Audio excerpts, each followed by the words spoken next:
Hall of Fame Classic as we wrap up and look ahead to what's coming up in the NFL. Now out to Canton, Ohio.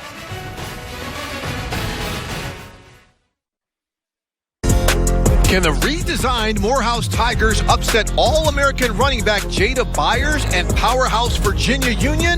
We're about to find out at the Black College Football Hall of Fame Classic on the hallowed grounds of the Pro Football Hall of Fame.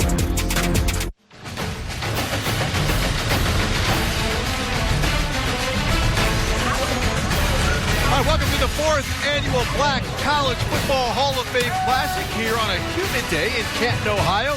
On the grounds of the Pro Football Hall of Fame, I am Steve Weich, and I am joined by our crew, Bucky Brooks and Max Starks. Max, your maiden voyage here at the Black College Football Hall of Fame Classic. I am so excited to be here, and no better way than to celebrate with two very historic schools in Virginia Union and Morehouse. I'm ready to see some action. That's right, Bucky. We got a clash between two Division II universities. Morehouse trying to rebuild his program after a tough season last year, but Virginia Union is a powerhouse. What's the overall importance, not just of these two opponents facing each other, but this classic itself? It's about opportunity and exposure. Opportunity to play at the Pro Football Hall of Fame, an opportunity to be on a national stage on NFL Network. This is a great opportunity for these two storied programs to showcase their skills and for the players to catch the attention of scouts. Well, speaking of catching attention, we've got an attention getter, and that's Virginia Union's All-American running back. There you see him, number 3, Jada Byers. Bucky, what can you tell us about this stud? He's a showstopper. This is a guy that can score from anywhere on the field. You want to keep your eyes on him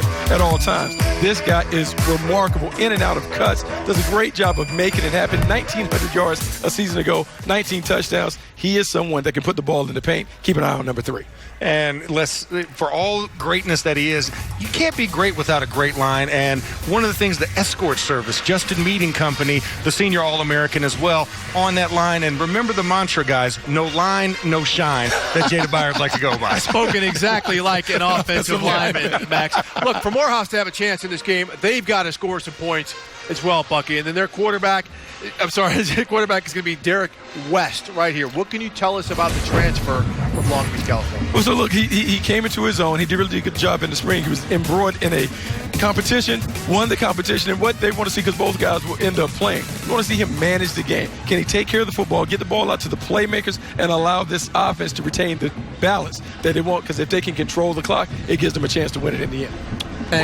And you think about Jalen West and Derek West, the biggest thing that was different between them, accuracy. That's something that Gerard Wiltshire preached about this contest. There will be packages for Jalen, but Derek is the one that's the main star. And Jalen West, a transfer from West Point, so he's probably going to run the ball. Well, speaking of Morehouse, let's send it down to our sideline reporter, Sherry Burris, with more on their first-year coach, Gerard Wiltshire. Well, today is the start of a new era for Morehouse football, Steve. This is the beginning for head coach Gerard Wiltshire making his head coaching debut as a first-time head coach. And so with this new era in the program, there is no talks of last season's 1-9 record. They're going on a team value system that Coach Wiltshire is installing. Spells out Tigers. It breaks down like this: trust, integrity, grit, effort, respect, sacrifice. And as Coach Wiltshire relies on his guys to embody these values starting here today, we can expect to see a fired-up head coach this afternoon. Here's what he said moments ago in the locker room. The great thing about college football at the Division II level is from day one, we get an opportunity to compete for a championship, right? Nobody's voting us out. Polls don't matter, nothing matter but that scoreboard. Everybody got me? Yes, sir. So our job is to go out there and put it on for 60 minutes, 4 quarters, 60 minutes every play. Everybody understand me? Yes, sir. How we gonna do it? 4 quarters, 60 minutes, every play. That's how we do it. Every single time. And Coach having to be measured there because, guys, he did not know which quarterback he was going to be facing up against for Virginia Union. But Coach told me it is going to be Christian Reed. That's what Alvin Parker told me just pregame. He said the last 24 hours he's really been waffling between Reed and R.J. Rosales. The two have both been so good. Even 24 hours ago, he thought he was going with Rosales. Coach joking they almost had to do rock, paper, scissors to see who was starting. But Coach Parker telling me it is going with Reed, that he's the elder statesman of the two. Steve? All right, good stuff, Sherry. And you will see a physical discrepancy between Reed and Rosales. Rosales is much shorter, going to be somebody to manage. But as you see, Morehouse has won the toss and deferred, so they'll be kicking to Virginia Union. And that man we were talking about, Jada Byers will be one of the deep men for Virginia Union. They want to get his hands on the ball as soon as possible. Kicking off for Morehouse, it'll be Danny Elrod, freshman kicker out of the suburban Atlanta area. There you see him, Bucky. Jada Byers. So this is what we're talking about. 5'7", 185 pounds, lightning in a bottle. You get a chance to see him right away. I'm sure they were trying not to kick it to him, but whenever he has the ball in his hands, this is a guy that can go the distance as a returner or as a runner. Right, Elrod waiting for the whistle for the kick. There it is.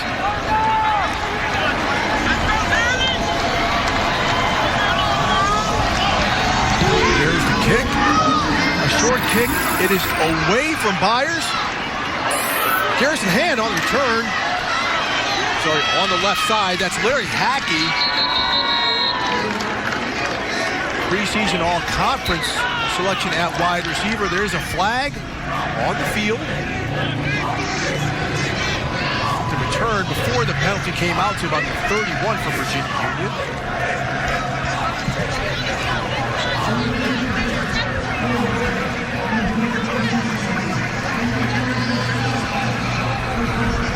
All right, referee Larry Smith signals there's a holding call from the spot of the foul on Daniel Gatling.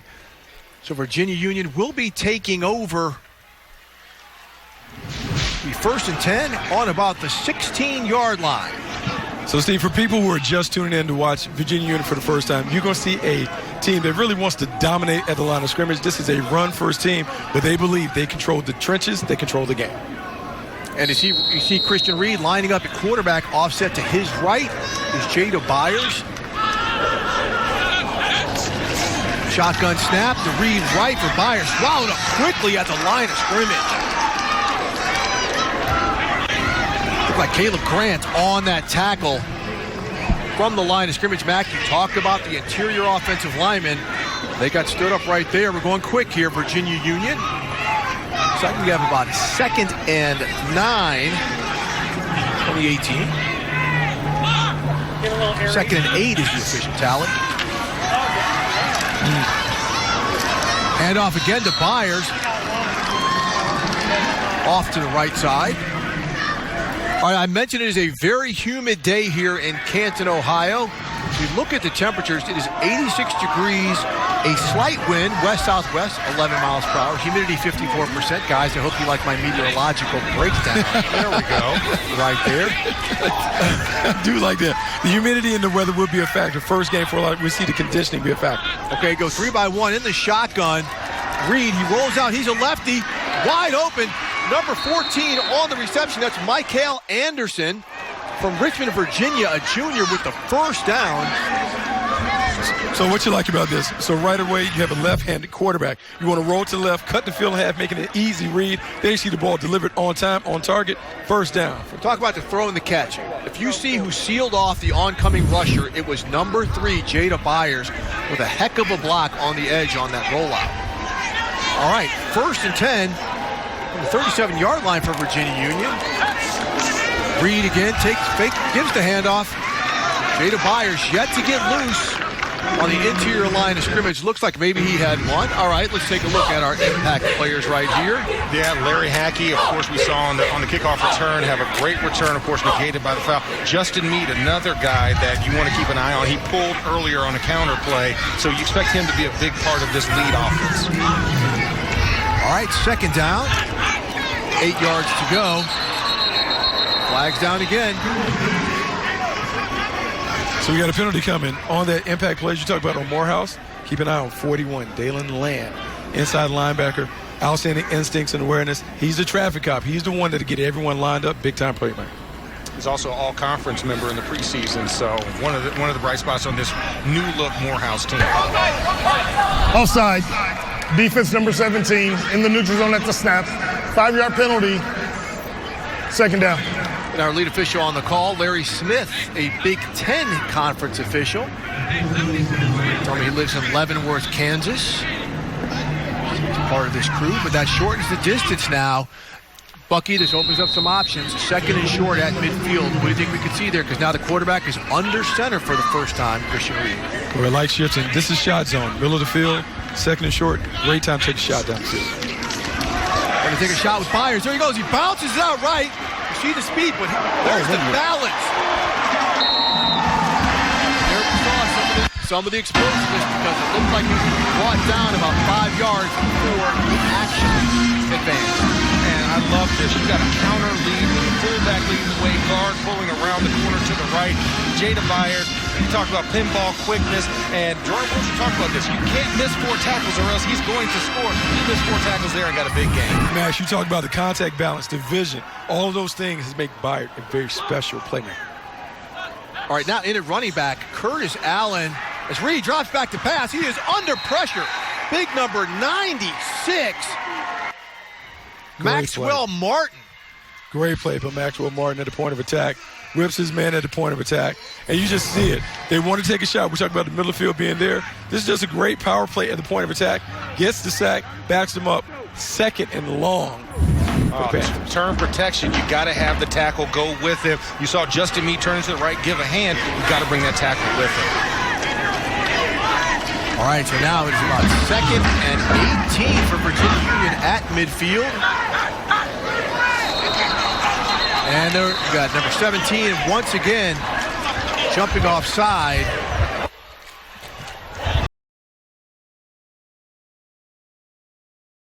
Undebated to the quarterback. 5-yard penalty. 2nd down. Bucky, this is week 1. We've already seen 3 flags. You can see some of this. As much as you try and work through this during training camp, when you get into the game action, sometimes you lose your wits. Hopefully, after the first drive, everyone will calm down, and you get the execution that you demand and expect from your team. All right, brings Virginia Union a little bit closer to the original line by scrimmage. They go 3 by 1. With the strength to the left side of the offense. Reed with the quick out. Ball goes out to number 7, and a late flag comes in after the catch. I'm sorry, the catch was by Saeed Sidibe, preseason all CIAA selection. There was no flag on the play. Play 3rd down. Really flag. Yep, no flag on that. Must have been a towel.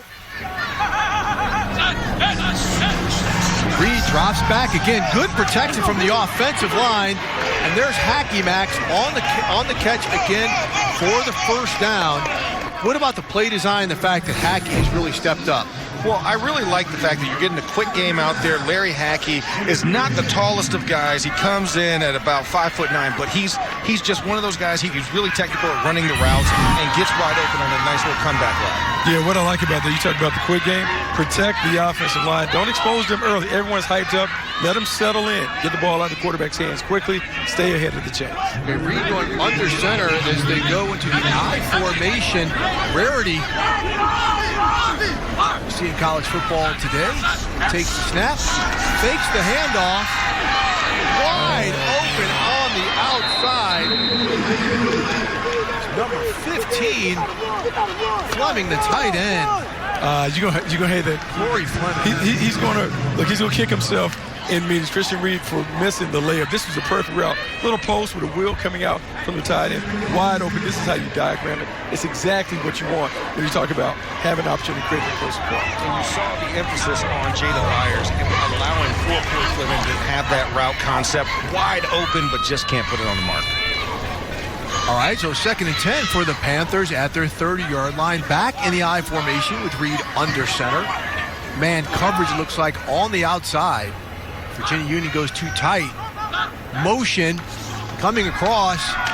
Handoff to Byers. Look at that hole up the middle. And he takes it up the middle, makes the break, and to the house.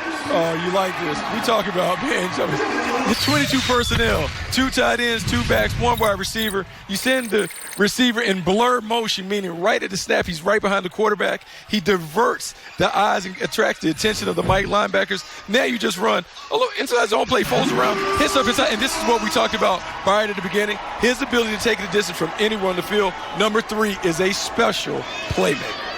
29-yard touchdown run. When we come back, Max, you're going to talk about that interior offensive line action. I see you chomping at the bit. And lining up to kick is Looks like Brady Myers, who was the Special Teams Player of the Year in the CIAA Conference last year. And he knocks it in for the score. Virginia Union up 7-0 on their opening drive of the Black College Football Hall of Fame Classic. There goes that man, Jada Byers.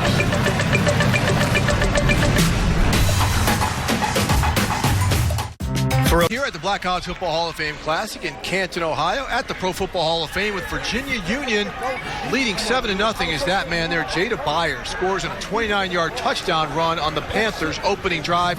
Max, let's take a look at how that touchdown play developed. Well, you talk about the drive, 10 plays, but the rushing aspect of this, they already ran this concept earlier with a counter and a G pull around the corner, but Jamari Moyer, the right guard, absolutely walls it off. Jada Byers is supposed to go outside. He sees the hole on the inside open up like the Red Sea, so he takes a one cut back to his left, and it was free rolling all the way to the end zone. Great vision by Byers. Absolutely, guys. And as we expect, a little breeze has picked up here, kind of going crosswind, going from, if you're looking at it on your TV, across the field towards us, towards the camera right now. So see the ball pop off the tee. As I mentioned, Brady Myers, the CIAA Special Teams Player of the Year, to kick it off for the Panthers. Deep for Morehouse is Marquise Pride.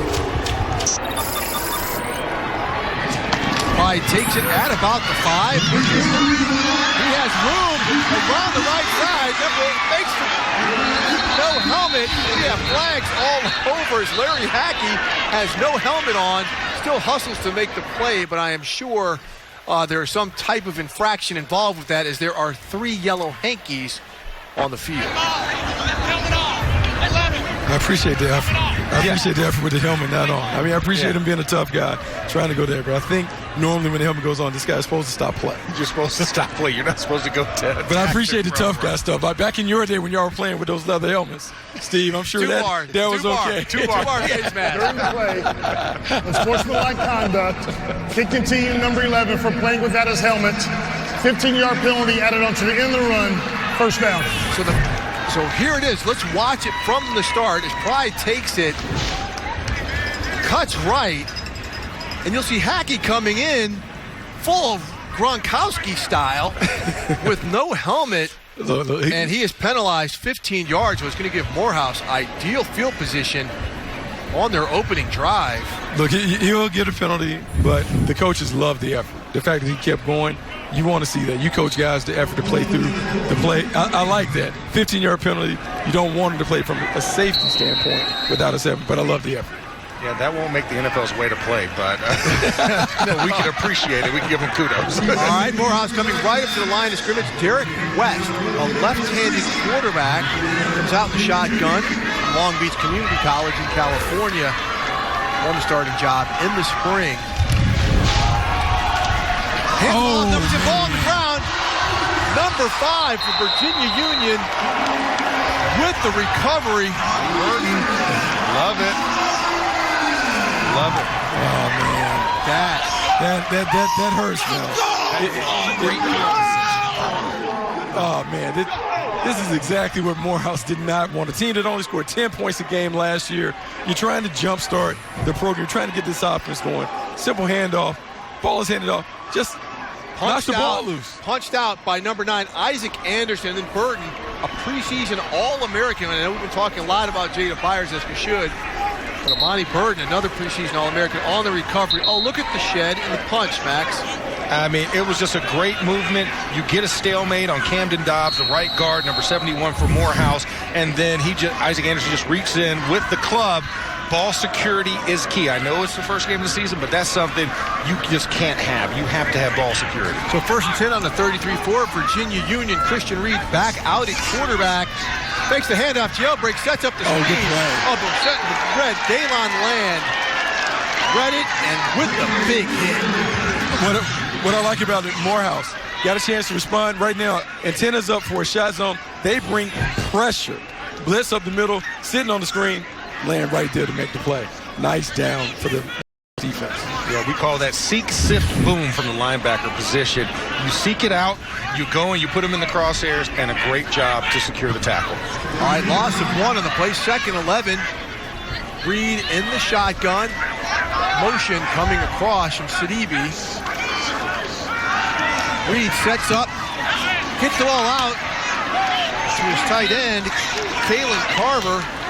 And for more on that defensive play by Virginia Union, let's send it down to Sherry Burris on the sideline. Well, Steve, I was just over there on Morehouse side seeing Charles Alexander, the defensive coordinator, really get into his defense. He was emphasizing to the guys, no more dumb penalties just on that first possession for Virginia Union. They give up 15 yards. Coach emphasizing also, when it comes to third down, get off the field. Well, it's third down right now. It is 3rd and 5 for Virginia Union. Let's see if they can follow direction. Jada Byer stacked up. Again, Daylon Land showing up big on this series. Well, this is what you like, Steve. You like when your stars show up. So we talked about Jada Byers in the beginning, but Daylon Land is another guy that is worthy of conversation. He's shown up. We've seen him all the way around the ball. And sometime in the game, you need someone to make a big hit.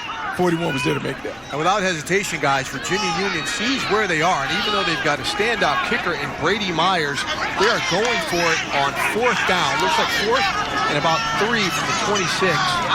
Reed under center. Hands off to Byers, off left tackle. This is going to be close depending on where the spot is. It's like a last-minute stretch. Could have got there, but he just where that spot is. Morehouse pointing that they've got the ball back. Yeah, you're seeing the colors turn over on the field. He was about a half a yard short from where the side judges. Ruling on the field is runner short of the line of game. Media, timeout. All right, Morehouse Tigers stand up after a key turnover. The defense rises up. Virginia Union still up, 7-0. Lost Medicaid or CHIP coverage? Healthcare. Welcome back to Canton, Ohio. And here at the Hall of Fame, also the Black College Football Hall of Fame, Doug Williams, one of the famed players in college and the NFL with Washington. He's a founder of the Black College Football Hall of Fame. We are honored to have him down here with us now. Doug, we appreciate the time. An exciting start to this game. This is such an incredible showcase for HBCU football. What have you made of what we've been able to see so far in this one? Well, you know what? They gave it to the guy that everybody depended on, Byers, and he showed us what he can do with football. You know, I think it's a great matchup, and I just want to say thanks to NFL Network for putting it on Showcase so everybody can see what HBCU football is all about. Byers got the scoring started, and one of the reasons you mentioned it, getting Byers on a national stage, how important is this overall for HBCU football to have a platform to showcase the skill? Well, I think when you talk about HBCU football, you know, I think what you see today and what you saw out of Deion yesterday coming from HBCU, I think speaks volume. But you got an opportunity to show it on national TV like today. I think this in itself should show America that we do play football. You a Grambling man yourself. Where have you seen the biggest growth in HBCU football when you think back on all that you have seen? Well, you know, think about it. When I was playing, it was a little different time. You know, we had a lot of guys that couldn't go other places, but now they can go wherever they want to go. But I think now the coaches got to just dig a little deeper to make sure they get players that want to be at HBCU that has the ability to play. And I think, you know, like the Legacy Bowl, we show that during the Legacy Bowl time because we get players that have done well at their school and we give a chance to play in the All-Star game. Does it seem like just yesterday you were here? It does. I'm looking at it, man. 1997, I had an opportunity to stand on the sideline with Morehouse and be a head coach, and I'm grateful for that. But just so happened that during that year, Coach Rob last year, and just like the president told me when I told him about Grambling, he said, you know what, when mother called, you got to go home, and that's what happened. We appreciate you, Doug. Thank you so much for the time. Thank you. My pleasure. Steve? Jerry, as you see, Morehouse takes over, had a short run on first and second down, or incomplete on first down. Now they're at about 3rd and 6. Try to get their first down. Derek West, the lefty inning quarterback, lets it rip across the middle. Nice throw to the tight end, Colby Bell. Number 68 of the offense must leave for a play. Okay, as we heard our official, Larry Smith, say number 68. The offensive lineman has got to leave for a play because his helmet came off. I love this. Coach Richard talked about loving his tight end room. You see tight end working over the middle of the field. Play, nice soft kick. Personal foul, late hit, number 1 of the defense. 15-yard penalty, automatic, first down. Okay, we heard that. Nehemiah Scott plays the bandit position for Virginia Union. Hit with a late flag, a personal foul, automatic first down for Morehouse. Well, they already had the first down on the completion, so this just adds more yardage to it. Morehouse is really in threatening position here. And guys, we talked to Coach Wiltshire before the game. Now is when the play calling is going to be interesting because there are some questions about their kicking game. Yeah, that's a struggle. So you wonder, going for it on 2 or a 4th down that's short, what are you going to do on the plus side of the field? Oh, wow, West just absolutely swallowed under a ton of pressure. Looked like Jabril Norman and Isaac Anderson also on the play. And Isaac Anderson, you see him on the impact players.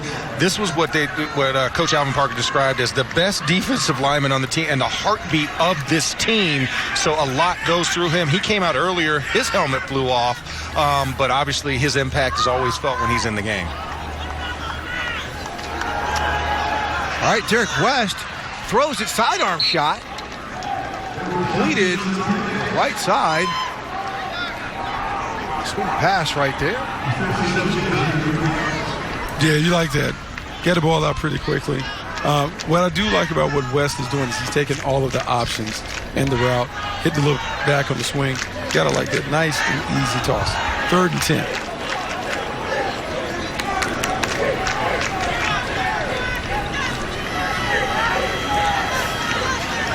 All right, Derek West drops back, flings it sidearm again. Beautiful ball across the middle. On the reception, Brogan Corda, somebody you really had some thoughts about here, Max. I did. This kid, Brogan Corda, is. We talk about all of the scholarship guys and how you have to kind of figure out how to do this. This kid's a Zale scholar and works at Price Waterhouse Cooper as an intern. They had to let him know he has to go to practice more often than he does go to his internship. A very intelligent young man. All right, on the handoff, ball goes to Dallas Johnson. Another helmet looked like may have popped off as well here. Dallas Johnson's been very active. Number 95 of the defense must leave for one play. Morehouse. Please reset the play clock to 40. Yep, 95, Isaiah Dickens. Play clock to 40. Popped off. All right, guys. Chin strap check. Come on. Chin strap. You know, the swag. Sometimes see the swag. No. You got the chin straps, the flaps, and all this. So that's why it's flying up. They got to tighten it up. They have that technology now. You can just zip it closed. Come on, guys. You got to tighten it up. It's like the 7th guy to have to leave it for one play. All right, West back at shotgun. He's at about 2nd and 6 for Morehouse on a very time-consuming type of drive right here. Fakes the run, keeps it, right in the hands of Garrison Hand, but he just could not hang on to it. Really surprised to see Hand drop that. This is one, you know, Butch talked about Hand being one of the tight ends that they really were excited to put in the mix in the game plan. And so they're wide open, ball bounces off his chest. Hopefully he can shake off some of those nerves and make the play the next time he has an opportunity. Guys, what are you seeing out of Derek West so far? Because we hear Gerald Wiltshire talk about the accuracy, and he's been putting the ball on his receivers. Yeah, he's done a great job of pinpointing and finding the open receiver. The open receivers haven't been there a couple of times, but he has found a spot to get the ball to the guys. They just have to complete it. All right, West drops back again. He gets his 4-man front, steps up, decides to run. Everything closes. He takes a big hit. 6 on the play, Shamar Graham. So there's decision time. 4th down, we talked about the kicking game woes. Was this called on 3rd down with 4th down and going for it in mind? We got a 4th and short situation. Looks like they're going for it. And we talk about the kicking woes. Gerard Wiltshire told us in the spring he did not have a long snapper, he did not have a holder, and he did not have a kicker. So when your entire battery is absolutely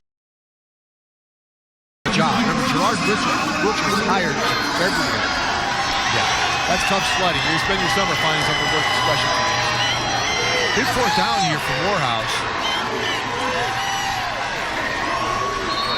West. We have whistles. Clock's on 0. Yep. Bad penalty. Delay a game. Oh, that cute. Offense. 5-yard penalty. 4th down. Larry Smith on the call. First-time head coach. Some of the newness about being a head coach, making those decisions, whether to go for it on 4th down, have to make those decisions almost a play ahead of time, so your play caller knows what's going on. those little issues can come up and bite you. Looking at the play clock, 25-second play clock. Max, how does this change kind of what you want to do with the play calls? You see them line up with split twins on each side. You got to go with some type of crossing route and kind of get off of this zone look that Virginia Union's giving and try and get to the sticks and sit there. Dual blitz in the A gap to create pressure. The ball is almost there to Marquise Pride.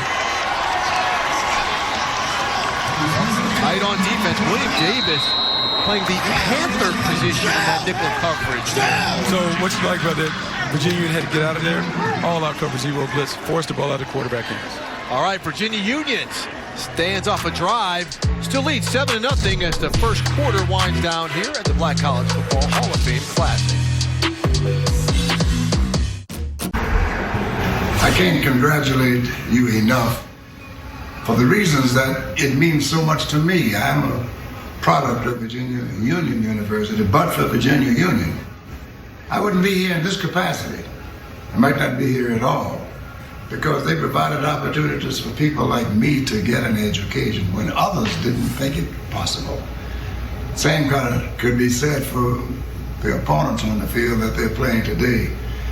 You're playing a game against each other, but you're not at all against each other. You're all together for the very same reasons: uplift, perseverance, and that will continue. God bless you. Well, this great man, L. Douglas Wilder, the first black governor in the United States post-Reconstruction, was governor of the state of Virginia. When I happened to also be working there, fellas, my first job out of college was in Richmond, Virginia. And he had just been elected governor. It was a very exciting time in that wonderful city. And now we're seeing his team, Virginia Union, take over first down as Christian Reed takes a deep shot and falls incomplete. All right, Max, let's take a look at the last attempt here at the end zone for Morehouse. And I'm really surprised that was not called interference. You saw a hand on the back of Marquise Pride's shoulder, which is an obvious position as he's falling down. He doesn't fall down on his own accord. Sometimes they just slip and fall. Sometimes they just slip and fall. Sometimes they just slip and fall. A defensive back would say that. Sometimes they just slip and fall. You guys see Jada Byers with the run, a flag down. Looks like there might have been a face mask on the initial contact. It's a hold opened up and goes quickly. Personal foul. Defense number 41, face mask. 15-yard penalty added on. Automatic, first down. Yeah, Daylon Land with the face mask. You saw Byers' head spin around. Boy, Daylon Land is also, he's not just showing up, folks. He is arriving to play a little football today. He is making his presence known. There is no quick delay or anything. He is seeing ball and trying to hit the ball immediately. Great instincts and awareness. Talked about him. You like the way that this guy plays down. He plays out of his shoes, comes fast to the football. So we're seeing Virginia Union go back to the I formation. We've seen this too tight fullback look, kind of throwback look a few times today. Christian Reed under center. Fakes the handoff. Oh, gets the ball to it. Tight end Carver, who was there. We had the late coverage come over from Carlos Dunavant. And Carver takes a shot in the hip. But just a great concept, releasing off from the right side, running a wheel route concept, has the ball, but just a great hit by Carlos Dunavant to dislodge the ball from Carver, who is a preseason All-CIAA selection. I don't know, fellas. Do not know if that was a completion, but they are giving it to Virginia Union as first down now on the Morehouse 33. Reed back in shotgun, offset I. To the left. Hands this one off to Curtis Allen. Oh, ball's out. Ball's out. Covered by number 25, Jaden Downing. That is a big, big mistake. The ruling on it was a fumble. Recovered by the defense. Media, timeout. Allen had been in before, but that was the first opportunity for a really big gainer. Ball comes out, very upset. At the sideline, Morehouse swinging a hammer. You know, Steve, the ball don't lie. As my former target here, Rasheed Wallace, would say. They didn't get it the previous play. They got it the next play. Morehouse should have got the ball. Little karma coming back. Virginia Union held out of the end zone, but still leads 7-0 here with 2 minutes left in the first quarter. I got into debt in college, and no matter how much I paid, it followed me everywhere. So I consolidated it into a low-rate personal loan from SoFi. Get a personal loan with low fixed rates and borrow up to $100K. SoFi, get your money right. Lowe's knows that fall's shorter days call for bigger deals. Get the most out of your projects by getting the most out of our fall savings now. Shop Labor Day deals under $90 now, in-store or online. Work smarter, not harder, with new hands-free Skechers Work Slip-ins. Just step in and get... First quarter coming up here, about 2 minutes left. Virginia Union on top, 7-0. But Morehouse hoping to flip the momentum here. And head coach told us this week that this is a business trip for Coach Wilcher and his guys. Yes, it's an incredible opportunity being here at the Hall of Fame. For the Maroon Tigers, this is all about business. He stressed the importance of flying for games for logistical reasons and not getting caught up in the fanfare. And he knows his coaches also are career coaches, so they also won't be impacted and get caught up in all the lights of this event, Steve. All right, thanks a lot, Sherry. As Morehouse, as we're seeing Derek West back in at quarterback. We heard both quarterbacks can play, but West has gone the whole way for Morehouse thus far. Forced to scramble to his right. Just handed an incredible stat. Morehouse average yards per play is 2.7 yards, guys. Still in it. Still well, their defense is showing up. Yeah, their defense has shown up. But you got to push the ball vertically down the field. I mean, these receivers have to make some plays to at least take some relief off this offensive line. Yeah, West has been sharp on some of the crossing patterns. He's had some drops. Here's big hit as he hands the ball off. Number 20, Zion Bowie. He takes a big shot. Big shot. Jabril Norman stepping up, filling the gap. Big time play. I mean, right now. Oh, man. Nice feel. So now you have 3rd and 12 for a Morehouse team. I think that 2.7 yards average is now reduced to closer to 2.0. 52 seconds left on the clock in this opening quarter here at the Black College Football Hall of Fame Classic. West drops back. He is under pressure. Goes back, tries to hit number 11, Garrison Hand, across the middle. The ball falls incomplete. And just a nice little twist stunt on the left. Defensive tackle comes outside. Defensive end wraps back to the inside, beating the left guard, Kyle Warmack, to the point, forcing Derek West to arc that ball across the middle a little bit too high for his receiver. All right, we have Semi Spruill lined up to punt, for Morehouse, and it is Jada Byers set to return. So this could be an opportunity. We talk about Morehouse not having a long snapper and punter until the spring. This could be an opportunity for Virginia Union to go after this. They were set up for the block, but now they show return. Low punt. Byers watches it bounce. Lets it roll out of bounds at about the 34-yard line of Virginia Union. Oh, we got a penalty. We got a taunting penalty. Oh, taunting at the end, right in the backfield where the punter was. That's stupid. That's a bad penalty. Yeah, that's a bad penalty. After the play, unsportsmanlike conduct, number 0, the kicking team. This is his first that leads towards disqualification. 15-yard penalty added on to end the kick. First down. Well, that's Carlos Dunavant with that penalty for Morehouse. And it's also going to allow Virginia Union to get better field position. Yeah, flipping the field here is always important in this type of game. Number 0 of the receiving team. Okay, so there we go. 15 yards. This goes back First on down. William Davis of Virginia Union. Well, and you saw the formation on the screen. This was full punt block. There were no gunners. They were sending everybody at the punter because they knew the special teams has been a question, and luckily they get it off. But afterwards, William Davis kind of stands over the guy that kind of makes that picket fence as a personal protector position and stands over the guy. So this is shooting yourself in the foot right now. Yeah, he has to keep his score. He can't do that. Like that'll hurt you. Those 15-yard penalties will come back to bite you. Well, we'll see how it goes. 32 seconds left in the first quarter. Virginia Union up 7-0. They take possession of the ball at their own 19. Christian Reed drops back under heavy pressure. Number 3, Joel Kirkman. Unabated. Comes in for a sack. Yeah, he was a guy with a 3 sack. He had 3 sacks last year. That. Oh, nice delayed blitz. Delayed blitz. Yeah, you're wondering to see, okay, where's the fullback going to go? Send the inside guy up, green dog. Okay, clock is winding down on the quarter. Looks like Virginia Union's going to let it run out as they still have this 7-0 lead over Morehouse. This is the Black College Football Hall of Fame Classic. We'll be back with more as the Omegas partying in the parking lot at Jada Byers, partying on the field, Virginia Union and the Hammer.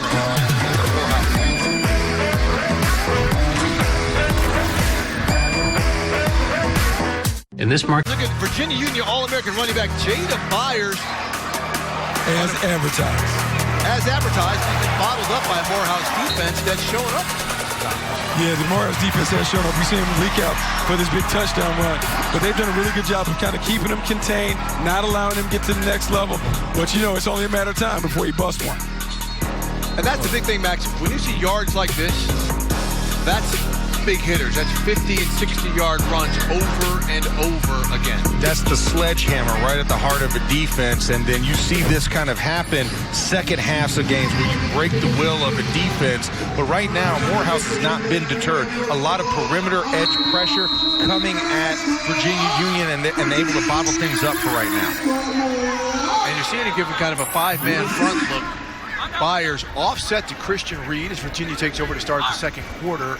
Second down on their 14-yard line.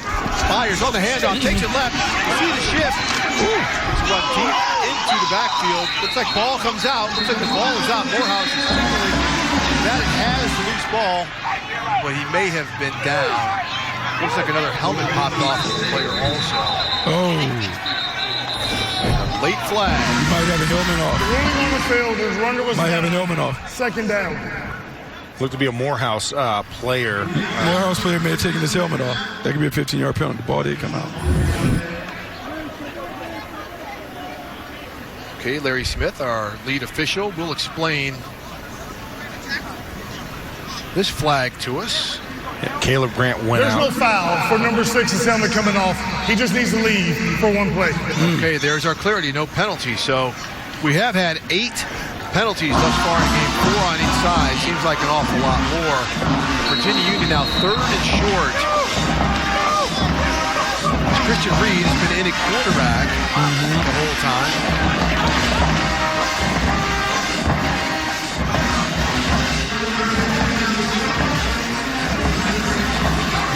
Reed lining up in more of a pistol formation now, back in shotgun.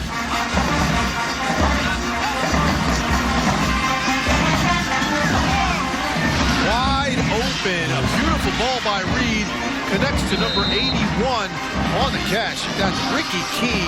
The guys, besides a throw and catch, talk Jada Byers running the ball. Bucky, please explain this blitz protection that we saw right here from number 3. No, that was great protection by Jada Byers, picking it up. He allowed him, the quarterback, Christian Reed, to have time to throw that deep comeback. When you think about the running game, normally the running game is complemented by their vertical passing game.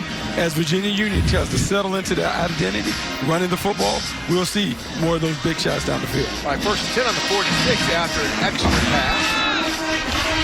Christian Reed hands it off to number 5. That's Rashard Jackson. What a run by Rashard Jackson.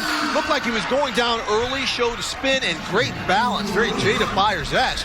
As he bounces it outside to the right to get another first down. Bucky, you were just talking about the traction of this offense.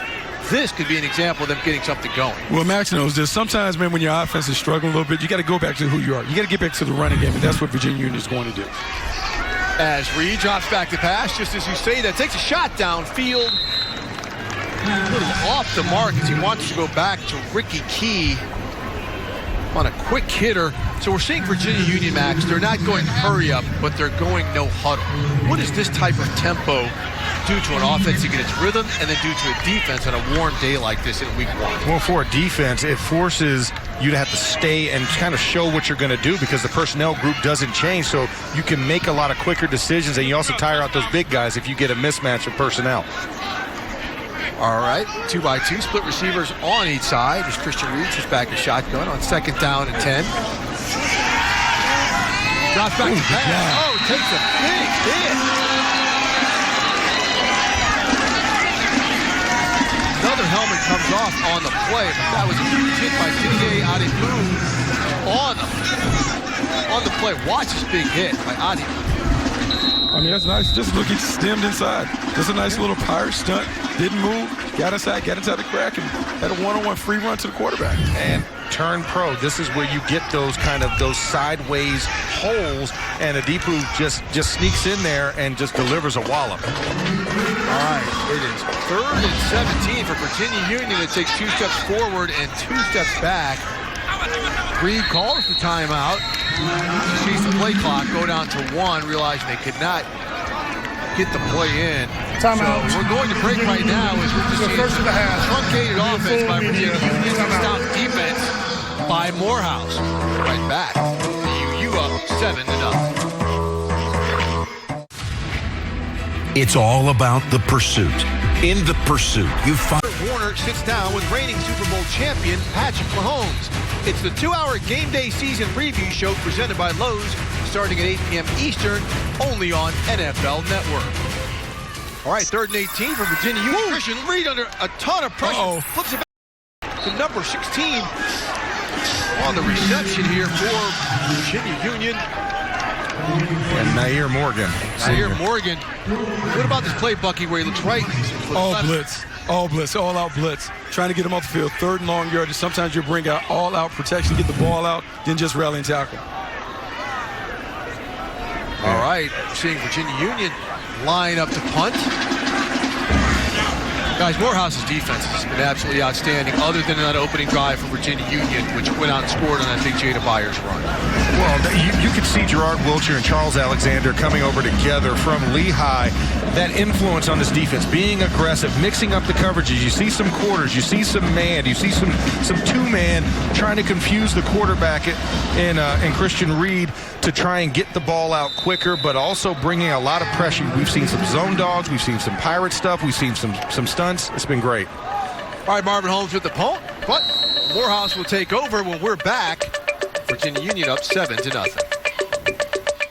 Work smarter, not harder, with new hands-free Skechers Work Slip-ins. Just step in and get to work without bending down or touching your shoes. Plus, they have Skechers exclusive air-cooled memory foam and slip-resistant outsoles, and they're machine washable. Get affordable new hands-free Skechers Work Slip-ins. For over 25 years, Lovesac has been rewriting the rules of comfort. It's okay to change your style. It's okay to change your mind. And to change things up. Get messy. Get immersed. With Lovesac, you make the rules. College Football Hall of Fame Classic. Morehouse College, great alumni. He's on Martin Luther King. Spike Lee, among the many greats. Jerome Boger, the legendary NFL official, a Morehouse man. Samuel L. Jackson, we all know the man of many looks and of many words. And John David Washington, who's he? He's the great actor, but look at him, guys. He's got a Rams uniform. A lot of people don't know he's spent a couple camps in the Rams uniform. And here's they're located in Atlanta. The enrollment 2,206, founded in 1867. One of the great universities, not just HBCUs in this country. You always hear people talk about Morehouse men, and you know how come you always know someone's a Morehouse man? Why is that? Because he'll tell you. Very true. As Morehouse takes over, first down on his 10-yard line. Ball's out. Looks like he was down on the running back. Second down. Dallas Johnson on the carry. He's been the workhorse for Morehouse's offense. But all kidding aside, Morehouse University, again, college, I should say, one of the great institutions in this country. So many great alumni, such a great partnership with their campus, made Spelman College. Yes, and my wife is a Spelman graduate, and many family members that graduated from Morehouse. So the AU Center is in my heart at all times. There you go, Max. All right, hand him. Oh, big stop up front. But Virginia Union defense. Big man up front. Isaac Anderson once again blowing through the hole. He's really been dominant.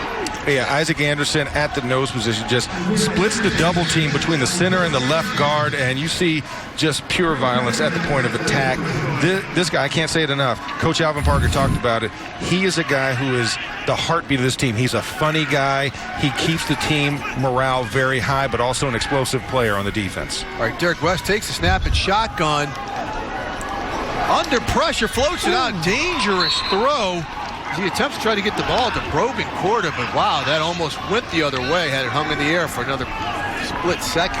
And Marty Burton coming through and putting that pressure in West's face, forcing him to float it up, but you never want to float it across the middle. Too many bodies out there, and luckily that ball falls to the turf and it gives, Morehouse an opportunity to punt it away as opposed to taking that loss or a turnover by interception. Yeah, now we're talking about field position, guys. Jada Byers is at the 50. Morehouse is going to be punting it from its goal line as Sevi. Flags all over. They played. They did first down. Yeah. As he takes a snap, and everyone just kind of stood there. No whistle. This could be a very weird play by Spruill. Looked like Virginia Union jumped on the snap down. Yeah, right over the center, too. And that's the one place where it's unforgivable. Offside. Right? Oh, yeah. Defense. That penalty is declined. Result of the play, first down. That is such a heads-up play by Spruill, guys, because the penalty would have fallen short of the sticks. But by the fact he reacted when nobody else did, he gives Morehouse another opportunity to get on the scoreboard. What a heads-up play by Spruill on that play. A freshman at that. A freshman knowing what to do or wanting to get out of Dodge. One of the two. And guys, remember, in the spring, they did not have a punter, a kicker, or a long snapper on this team. Yeah. So Gerard Wiltshire making things happen. Quick out. As you're seeing Derek West flip it. Looks like it's a loss to Brogan Corda. Virginia Union's defense, the pursuit, the forward play, they are just not yielding to Morehouse at all. Yeah, Morehouse can't get anything going. And, we would like to see them run the football. They talked about wanting to be a physical team, wanting to be able to run it. They haven't been able to do it successfully. So now they're throwing and throwing and throwing, but they're not able to move the ball through the air. Remember, this is the Morehouse offense that averaged just more than 10 points a game last season. West sets it up. Nice throw. His tight end, Garrison Hand. Guys, we heard the tight ends were the strength of this group, and that has been the case so far today. Your Hand is one of the guys that Coach Richard talked about in the meeting. Throwing a little corner pattern, lazy sail route, drops it right in there away from the safety. 18-yard gain for Morehouse as the ball moves out. First down on its 39-yard line. And guys, Derek West, for there being questions about the quarterback play, he has been pretty steady under duress. Yeah, sitting in the pocket, delivering throws play after play. All right, he hands the ball off. Looks like he hands the ball off to get Dallas Johnson. With the aggressive play, sorry, that was Zion Bowie on the carry.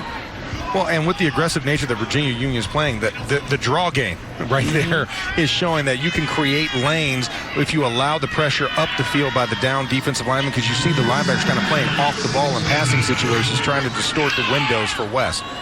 All right, second down and 6 at the 42. West gets it back out to Hand. Immediately stopped on the other side of the field by Ephraim Moore. It's going to lead to a third and short. Third to about 3 as the ball sits on the 46-yard line for Morehouse. They got a nice little tempo going, see if they can capitalize on a heads-up punt excursion. Nice dish out to Bowie. On the swing pass from West. Morehouse has got a little bit of momentum going, Buck. Yeah, he's done a really good job with these snag concepts. So this was a snag, corner, swing concept. What you're doing is you're putting the flat defender number 1 in the bind. No one goes all the way outside with the running back. Drops it off. Easy pitch and catch. Big production. All right, Morehouse. First and 10 on his 40-yard line. Derek West unloads it. It's a big drop, a big play. Was right there for number 8, Corda. Look at the coach. He senses it. He senses something special here, guys. Momentum is building for this offense, but man, that was a missed opportunity there. I mean, it's dialed it up. They had it dialed up. Yeah, it was perfect. Guys, Derek West is putting the ball on his receivers. That was a heck of a throw. Now, second and 10. West takes the ball in the shotgun. High to his left. Tucks it underneath. Gap closes very quickly. How about that? 95, Isaiah Dickens. And Ja'Kay Hilliard was right there as well. It was a great job just shedding the offensive lineman. Once you felt pressure relieve as a defensive lineman, you're taught to snag and swim out of it. And a great job by Dickens to do that and just negate what looked to be a nice clear funnel path for about a 5 to 7 yard gain. Dickens had a great D-line coach in high school. My dad coached him at Wake Forest. Okay. There we go. Plug. There you go. All right, as West lines up in front of a shifting defensive front under. Oh, no. Jabril Norman on the interception. Sheds a tackler. He picks up a block. He can take it all the way to the house. Jabril Norman, a house call on a big-time interception. Oh, man, that's a backbreaker. Backbreaker for Morehouse. Great play by Virginia Union. Being able to pick it off and then escort my man to the end zone. 68 yards to the house by Jabril Norman as Virginia Union's defense comes up with a huge play on third down against the Morehouse offense. And this is just four-man pressure. You see the ball is dislodged really quickly. Pressure up the middle in Derek West's face. He forced it up. We talked about it earlier. You can't throw those dangerous duck passes up the middle of the field. Jabril Norman sitting there, snatches it out of the sky, and then just weaves through all the Morehouse defenders as they're trying to tackle him. And his best of his defense is right there to block for him. Great play defensively by Virginia Union. Flag down as Brady Myers looks like he converts the 18. Wait for the call here. Offside. Receiving team number 62. Penalties declined. Extra point. It's good. All right. And you gotta like this. Yeah, it's one of the great ones. So as we're looking at the concept, Jabril Norman setting back in the corner and just weaves through. Kamari Federick providing the pressure for the Jabril Norman interception as he goes. 14-0 Virginia Union. 6 minutes left before the half.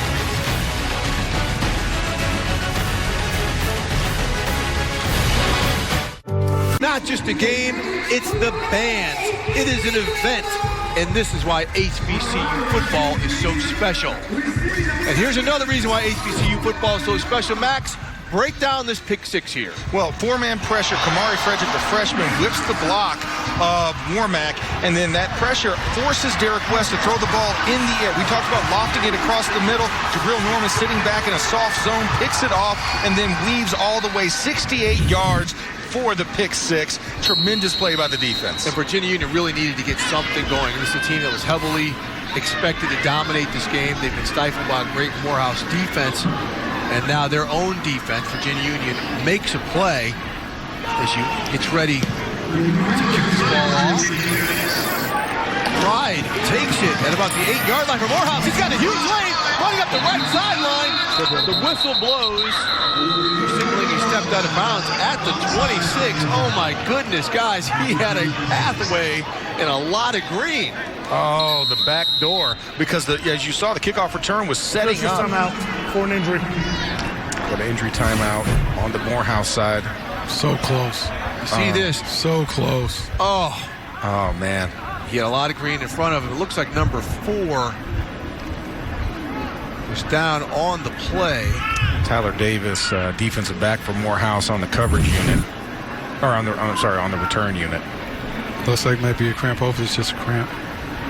Yeah, massaging the calf, so that's always a good sign. It's a little warm. We talked about it. It was a little humid kickoff. And it's been a long first half. All right, let's send it down to our sideline with Sherry Burris and a special guest. Yeah, Steve, I'm here with Morehouse AD Harold Ellis. The defense looking really good. We're seeing explosive plays from Morehouse. How excited are you to be able to have Morehouse showcase their skill on the national stage? I think it's incredible for us recruiting-wise. We want to get the top men to come to Morehouse, and I think this is a big stage that the class is doing. I think it's no higher stage for us. We like being here. We were here 2 years ago, and now we're here on my watch. So I'm having an even better time. Let's say 7 days in on the job, right? And you are no stranger to playing on a big stage yourself with the Clippers and the Nuggets. What do you hope these guys get out of being able to showcase themselves like this? Well, I think it's a great opportunity for our guys that have pro opportunities. We're on the NFL Network, and I think that's big time. I always said when I was in school here, we had opportunity. If I had a chance to play on a bigger, larger TV station, we would. I could make it even higher. I think it's going to give my guys a great opportunity to play at the next level. It's a new era, let's call it, for Morehouse football. What excites you the most about this upcoming season for this program? It's change. We got a really good coach, and he's got a ton of experience. He's coached in NFL. He's coached in college on all levels, and I think he's ready to lead our guys in the right direction. You think also being in the shadows of the Hall of Fame, what do you say about being able to have this an impactful moment for the guys? I think it's great. It's a tremendous honor to be here and for our guys to walk through the museum, which is incredible. If you guys don't know, go there and check it out. It's unbelievable. I think these guys will remember for the rest of their lives. We appreciate the time, Mr. Ellis. Thank you. Thank you very much. All right, Steve. All right, great stuff, Sherry. As you see Morehouse's offense struggle, it is now 3rd down. Guys, another drop ball right here. Derek West, has put the ball on his receiver several times and had some crucial drops and had opportunities to move the sticks. Yeah, it's one of those things you're trying to teach a young team how to win. And they'll do it. Just got to make the simple plays. All right, West drops back to pass. Under pressure again. Weaves in and out. Has an opportunity. Breaks a tackle. Makes it out to about the 37-yard line. Does not get the first down. Kamari Frederick is just absolutely getting into the backfield unabated, it seems like, from that interior defensive tackle position. Just applying so much pressure to Derek West. Once again, inside move with the swipe move. You see the first man there is DeAndre Crump, but Frederick is right there to really divert him. And then, this Virginia Union team, defensively, on the line, they are showing why they were tops last year in the CIAA. The Frederick, a freshman out of Ely High School in Pompano Beach, which has produced its share of college standouts and NFL players. Spruill on the punt. Rolls it right to kind of keep it away from Byers, but he catches on the sidelines. Guys, he's got some room. He cuts it back right. Yeah, flag. Takes a hit. We see 2 flags, though, right there. Like you said, looks like a block in the back. And once again, more helmets out. Gotta get that adjusted. Yeah, we've got to find out exactly what's going on with all these helmets possible. During the return, illegal block in the back. Return team number 9. 10-yard penalty for the spot of the foul. First down, media, timeout. All right, Virginia Union's about to take over, leading 14-0 with 4 minutes left or halftime. It up 14-0 over Morehouse as the Morehouse cheerleaders doing a little sideline surfing. And the All-State HBCU Legacy Bowl, presented by the Black College Football Hall of Fame, will showcase the best NFL draft-eligible HBCU players. Catch all the action from New Orleans here on NFL Network, Saturday, February 24th. And Buck, you know we cannot wait to get there. Looking at Xavier Smith, number 19, in the Raiders practice squad at Florida A&M. Great opportunity. Great opportunity. Virginia Union takes the field. It looks like we may have a change at quarterback. Yes, R.J. Rose. Both quarterbacks are going to play different styles of quarterbacks. Rosales, as you see, in stature, much.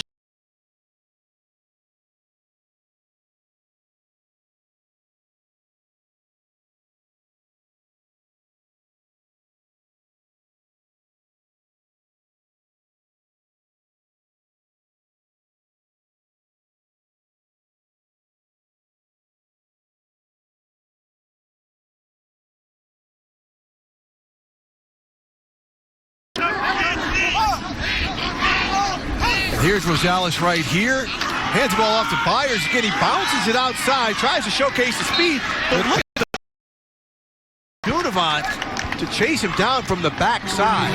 Good.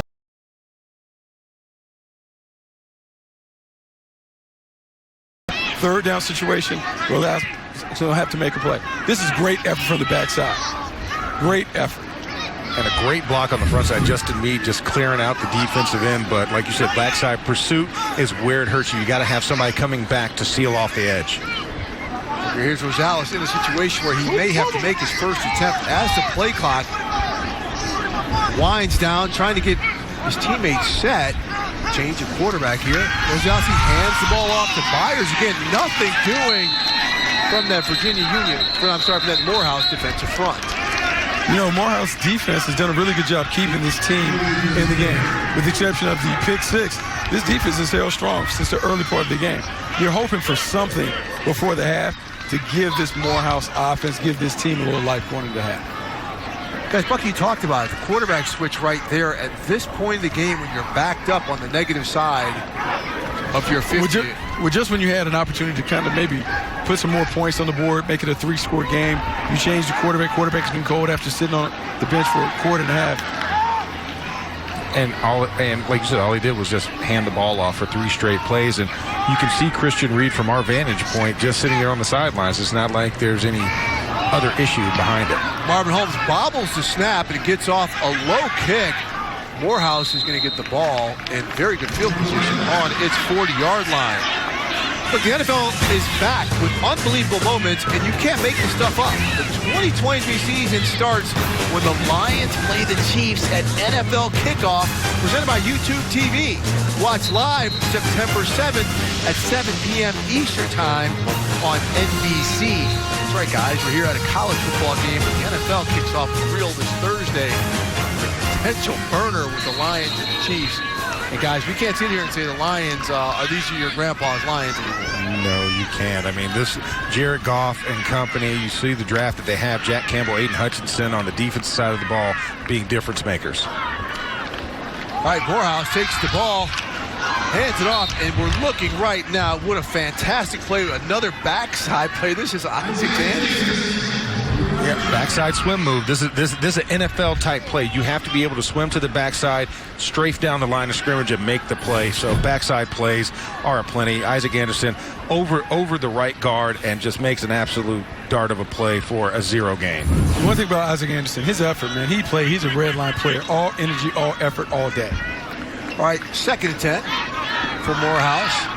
Derek West remaining in at quarterback. We heard they might change quarterbacks, but that hasn't happened. Wide open. Across the middle, DeMarcus Clyde makes a spin move, gets down about the 31-yard line. Right before we're at the 2-minute mark here. Morehouse is driving. Now let's see how they can work the clock. But what a beautiful ball from West to Pride. Guys, that middle has been a spot where they have had some success. Yeah, middle there. We have like a little bit of a coverage breakdown. Middle of the field's wide open. Nice identification by the quarterback. Okay, so he hands the ball off right there. Looks like he handed off to Bowie. No, that goes back. Right, so we have a flag down. Offside. Defense number 52. Lined up in the neutral zone. 5-yard penalty. First down. DeAndre Crump, the redshirt freshman, lining up. You've got to pay attention to these things. When you get into those hurry-up situations on the line of scrimmage, you get a little tired. You've got to stick to the discipline of the concepts. Line up on the right side of the ball. The nose of the football's there. Take about a little half-inch, maybe 6 inches, and get behind it. Give yourself some room. Yes. Well, now we're getting into interesting play-calling situation as Derek West lines up at 1st and 5 from the 21. Hands the ball off to Dallas Johnson. Gets no gain on the play for a team that's got some major kicking concerns. Yeah, you got to keep going. To run the ball right here. Very interesting ball. 27-yard line. Running the inside zone. Down for Morehouse. So now the thing is, maybe because they have 3 timeouts, maybe time isn't an issue for them. They're sitting there saying, we don't have to rush. Let's make sure we get the right plays in. But they are burning up valuable minutes. Yeah, I would think, guys, they got 3 timeouts. I would think time is an issue as the clock is ticking down to the 1-minute mark. And this is the most threatening field position they've had all game. West drops back, lets it rip. Once again, hands cannot hang on to the ball. He's been kind of inconsistent. The ball has been right there for him. Yeah, Nehemiah Scott coming in and just breaking that up from hand on the reception. And pressure has been an issue. This offensive line, you see it. It's a 5-man rush, but you have 6 guys blocking, and the edge is where the tackle's starting to lose it. And then in the run game, the interior of the offensive line is losing those blocks and allowing those blocks to be shed. So they've got to go in halftime and do some adjustments, get maybe an extra blocker in there off the edges to kind of help these guys out. All right, Morehouse, 3 of 8 on 3rd down. Derek West. Finally burn a timeout here. Well, Virginia Union calls burns a timeout. Virginia Union. Interesting. It's an old saying, you second. You better use them. I mean, Can't take them with you. Can't take them with you. All right, at halftime, guys, you know what this means. This is HBCU football. The House of Funk from Morehouse and the Ambassadors of Sound for Virginia Union. They will be here. We're going to see both bands in their entirety. So make sure you stay tuned for that. Because, again, black college football is not just a game. It is an event. And the marching bands tend to lead the way. And for Morehouse, right, it's an all-men's school. Well, Spelman comes over, so it becomes a Spell House contingent. One of my good friends actually played in the Morehouse House of Funk when she was at Spelman, so it's fun to watch that collaboration. I mean, this is something you don't really see too much, and it's always cool when you have the opportunity. Two schools come together as one. And they're such a unified campus. They basically share a campus. They're two just great institutions. All right, Derek West steps up under pressure once again. And just does not have it as Armani Burton, preseason All-American, all over it. Please start the play clock. 3-year starter battling up on the edge against Isaiah Jackson, and he just comes around the edge, misses it the first time, the retrace back to Derek West and takes him down. Armani Burton is having a heck of a game today. Guys, the clock is ticking. Morehouse has all 3 of its timeouts left, and it is 4th down here. There seems to be some type of outside of the range conversation on the play, but the play clock and the game clock, I guess they're going to try to milk it.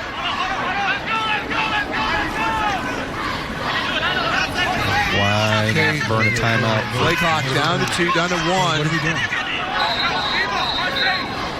All right, 2 seconds left as they take a timeout. But timeout.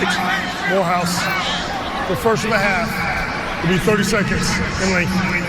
Guys, please make it make sense to me. Make it make sense. So we can't make it make sense, but maybe what you think, you didn't want to leave any time for the other team. But another thing that could be, first-time head coach. The one thing is one thing to talk about and speculate about it, but it's another thing to manage the game. All the different things. Unite all 3 sides, offense, defense, special teams. We've seen them waste some plays, waste some time. This is one that you're going to have a conversation about this when you look back at the tape. Could we have managed this 2-minute situation better? All right, Max, being on that sideline, you tend to have somebody says, Coach, you got 30 seconds left. You got all 3 of your timeouts. You do have a time coordinator that's supposed to be in your ear. Well, you do have somebody in your ear, but once again, when you have the newness, right, of a staff, and this staff being assembled later than normal and trying to get through everything else, it just makes it tough. Okay, they're lining up. I guess they're going to take a shot for the end zone here. So Derek West reaches, takes a shot. He's got hand open, but he overthrows it into the end zone as Morehouse fails to score in the first half. Virginia Union up 14-0. All right, guys, get first bucket impressions of the first half. Impressions of the first half. Virginia Union has been inconsistent offensively, but defensively got bailed out. Pick six really changed the game. 14-0 lead. And for Morehouse, got to figure out a way to get this offense going. Defense has been on the precipice here, both Morehouse and for Virginia Union. You referenced that interception play, but the defensive line for Morehouse has also done a great job really stymieing Jada Byers. All right, let's send it out to our sideline to Sherry Burris with Virginia Union coach Dr. Alvin Parker. Well, Coach Parker, able to take advantage of opportunity on both sides of the ball. How do you keep your foot on the gas in the second half? I think we need to still play better. You know, we had a few penalties that we're not used to common happening, so we need to clean those up. So that's kind of what we're going to focus on now. In Morehouse defense, bending but certainly not breaking. What more do you want to see from your offense? They're a good defense. So, we just need to play our game. A lot of things that we know we do well, we got to just come out the second half and do them. You said we could see both Reed and Rosales at quarterback. How do you plan on balancing them now here in the second? Both of them are good enough to play and carry the team. So, we just mixed Rosales in a little late in our second quarter. But, come back, you might see the same, so we just go with the flow of the game. All right, thanks, Coach. Thanks. Steve? Happy with his team going into halftime despite having that 14-0 lead in the 4th annual Black College Football Hall of Fame Classic. We come back, it's halftime, and that means marching bands.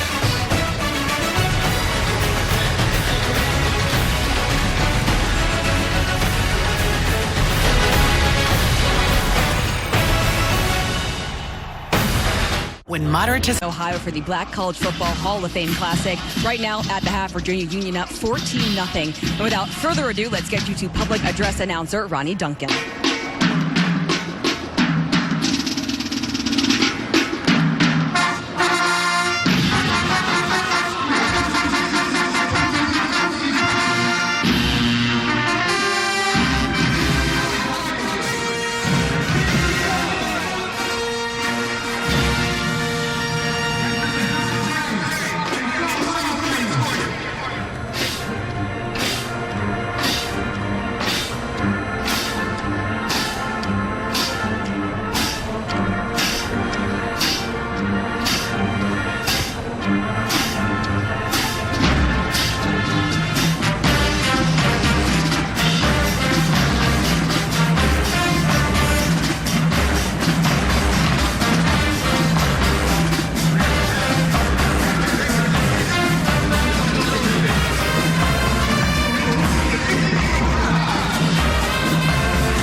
HBCU family, let me hear you make some noise.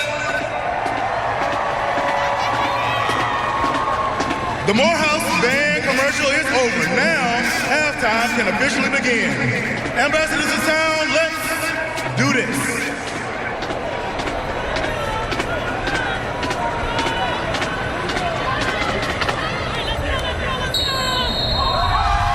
From Richmond, Virginia, this is Virginia Union University Ambassadors of Sound Marching Band under the direction of Mrs. Facia Cole.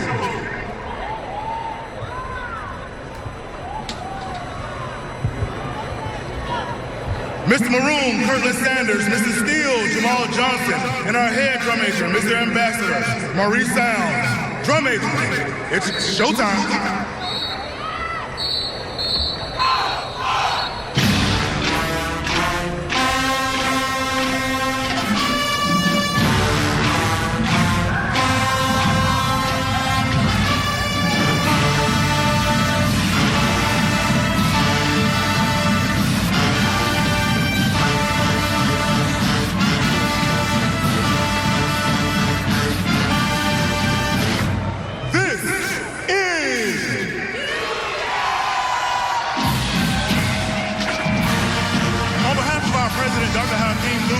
And University Band Director, Mrs. Facia Cole, present to you the hardest working band in the CIAA.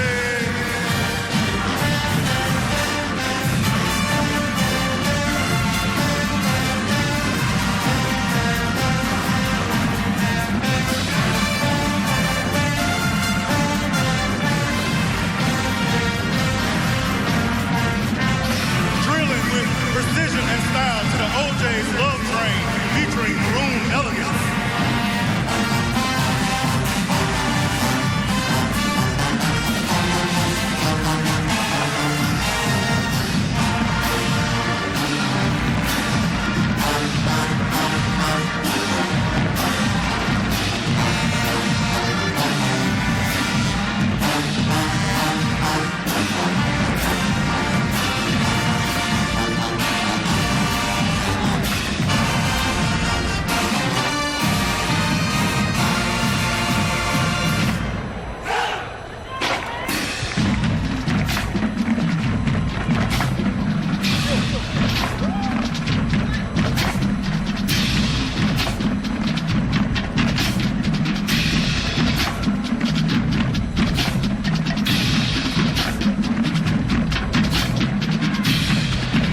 As we slow it down, sit back and relax.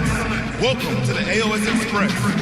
Listen as the band plays Love Train by Silk Sonic, featuring the lovely ladies of Steel Divine and the Men of Spirit.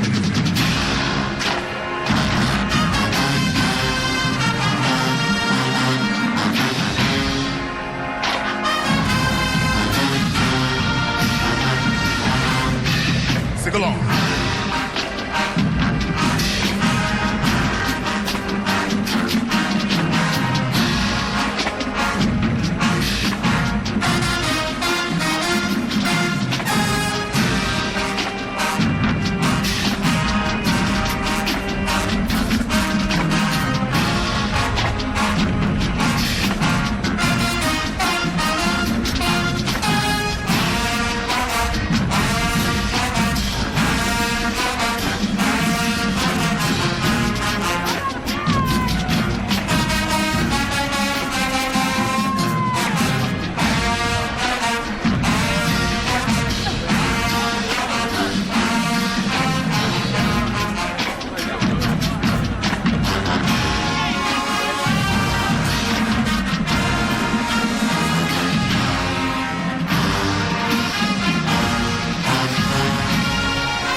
CIAA. Focus your attention. Center.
Wake them up, drum majors.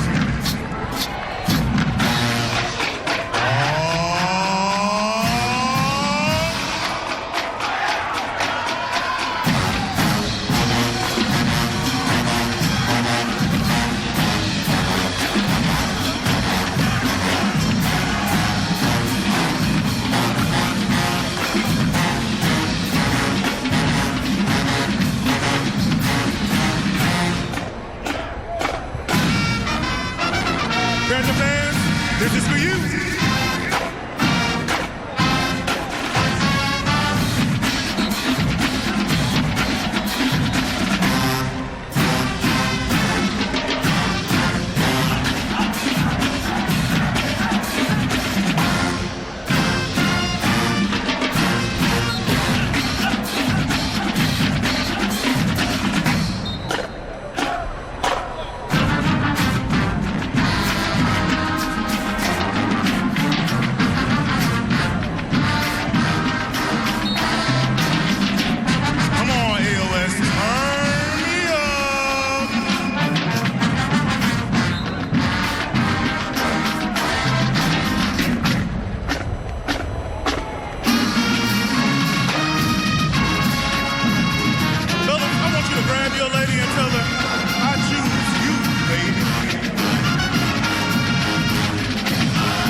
Let me make this perfectly clear. There can only be one best, and it's on the field, ladies and gentlemen.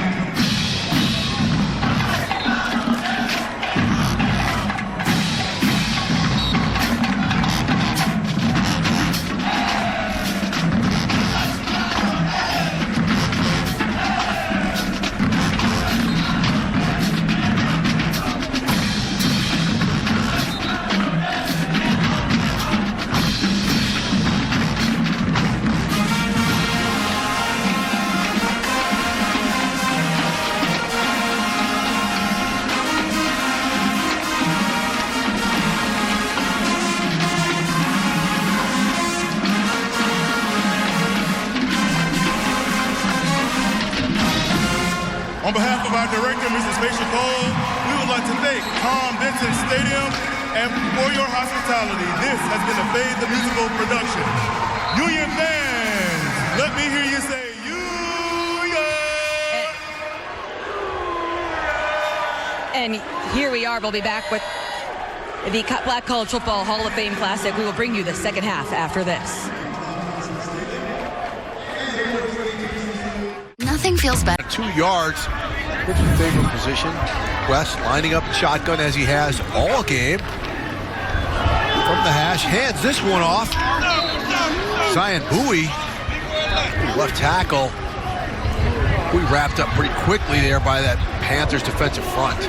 Well, and Isaiah Jackson over there at the left tackle position. You see some switching around. He plays guard. He also plays at the tackle position. And Gerard Wiltshire talked about how he's going to utilize a lot of different guys, and Stan Clayton's trying to mix it up as the OC as well as the offensive line coach. All right, big third down here. It's 3rd and a short 2. But this offense really needs to get to going. Oh, West puts it up. Oh, no. Oh, wow. My God. Okay. So explain to me real quick after we get the call why you're hitting 2 oh my goshes here. Because it's an incomplete pass. That was not pass interference. Pass interference. Defense, number 10. The ball in place is the spot of the foul. Automatic, first down. The guys at college, the face shielding can result in a flag on the bleacher rule. But Brogan Corder ran into the defensive back when the defensive back established position and then turned around into him as though he covered himself up. That wasn't even Emmy worthy right there. Oh, man, the words of Rex Chapman, blocker charge. First down, Morehouse on its own 47-yard line. Play action fake goes right back across the middle to Marquez Pride. Derek West, guys, what we're seeing here, this quick tempo stuff. Yeah, quick passing game, high completion, percentage throws, balls coming out really quickly before the rush can get there. Then nickel and diming the ball down the field. Let's see if they can sustain that for a drive. Max, you talked about their finding spots in the zone. Yeah. Okay, real quick, we're looking at video of Pride. See, gets a news on what that is.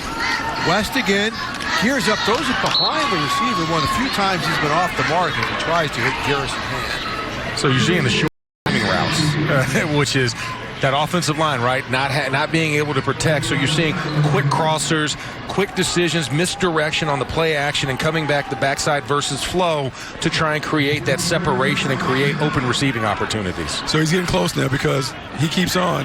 They're going to pick one off because they're beginning to squat on these little short routes. All right, 3 receivers to the left side. The traditional 3-by-1. Derek West goes quick on the slant. Wow, a nice catch by a Johnny Williams. Went up for that. Moves the chains. First down. Guys, we got a little something going, but we've seen Morehouse get to this point before. Yeah, we've seen this. And you like this. This is a great throw. Fits in a little tight slant. But if you're on defense, you like them having to catch these bang-bang plays. Yeah, no yards after catch, which is what Morehouse really needs. West with the handoff to Zion Bowie. One of Bowie's bigger gains.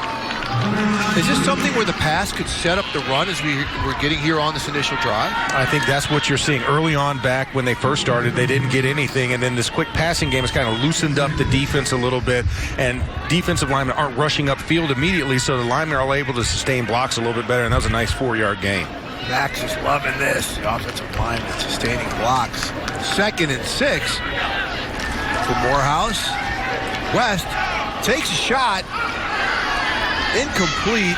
Looked like he was going back to hand. So what you saw was a quick, subtle adjustment by the coverage on the outside. Both corners walked up and pressed the wide receivers, meaning they took away the free releases. The slots were off, but now you're seeing the Panthers. Okay, no more quick games, no more layups. We're going to make them have to fit the ball into tight windows.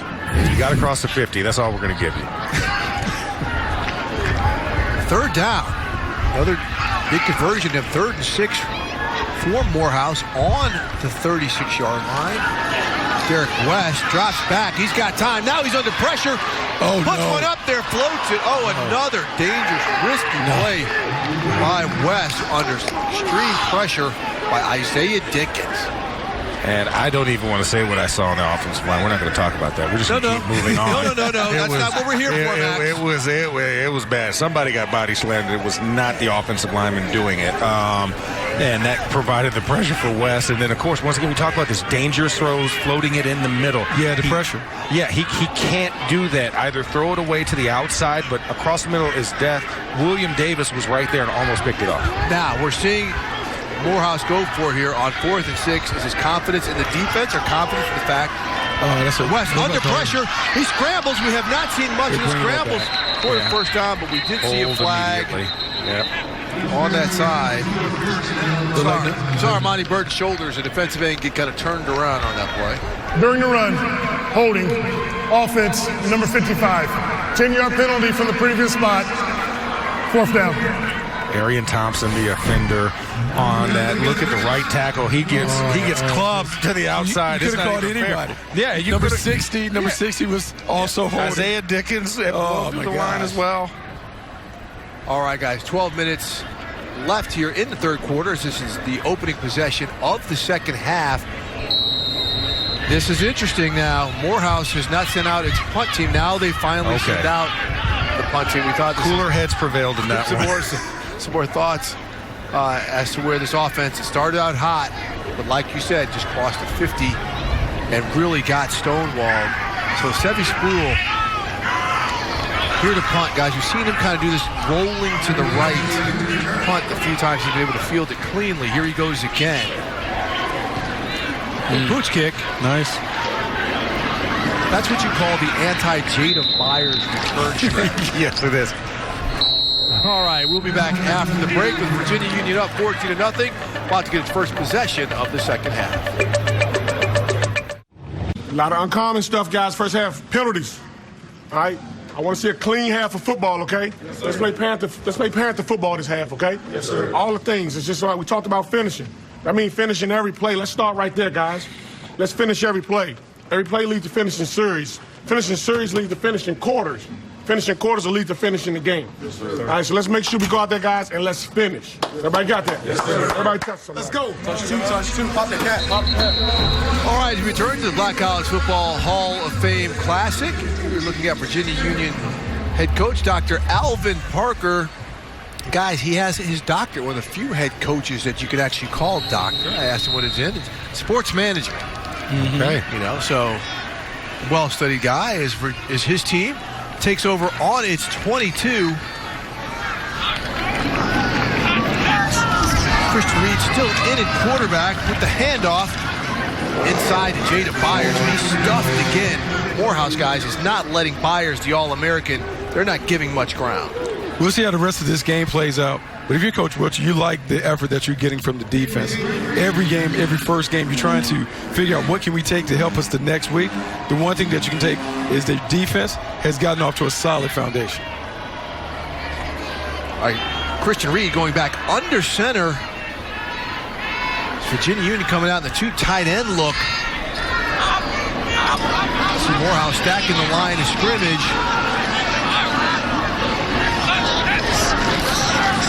Reed with a strange handoff to Byers, trying to work outside, but there's that man again, Daylon Land, number 41 for Morehouse. Yeah, you got to check the license plate on that one. Daylon Land is just all over the place. 8 guys crowded around the line of scrimmage within 4 yards, and just strafing through all of what we like to call the trash in the fray. Daylon Land finds Jada Byers and takes him down for a short gain. It was real interesting because they gave a 5-man front look. He was uncovered, but got picked up right away. Yeah. I was able to sort through, like you said, all the garbage. Now you're seeing Morehouse with a 3-man front Nickel look. Pressure. You know, Gertman showing this look again. Under pressure for Reed. He scrambles to the left, picks up the first down as a flag comes down during the run.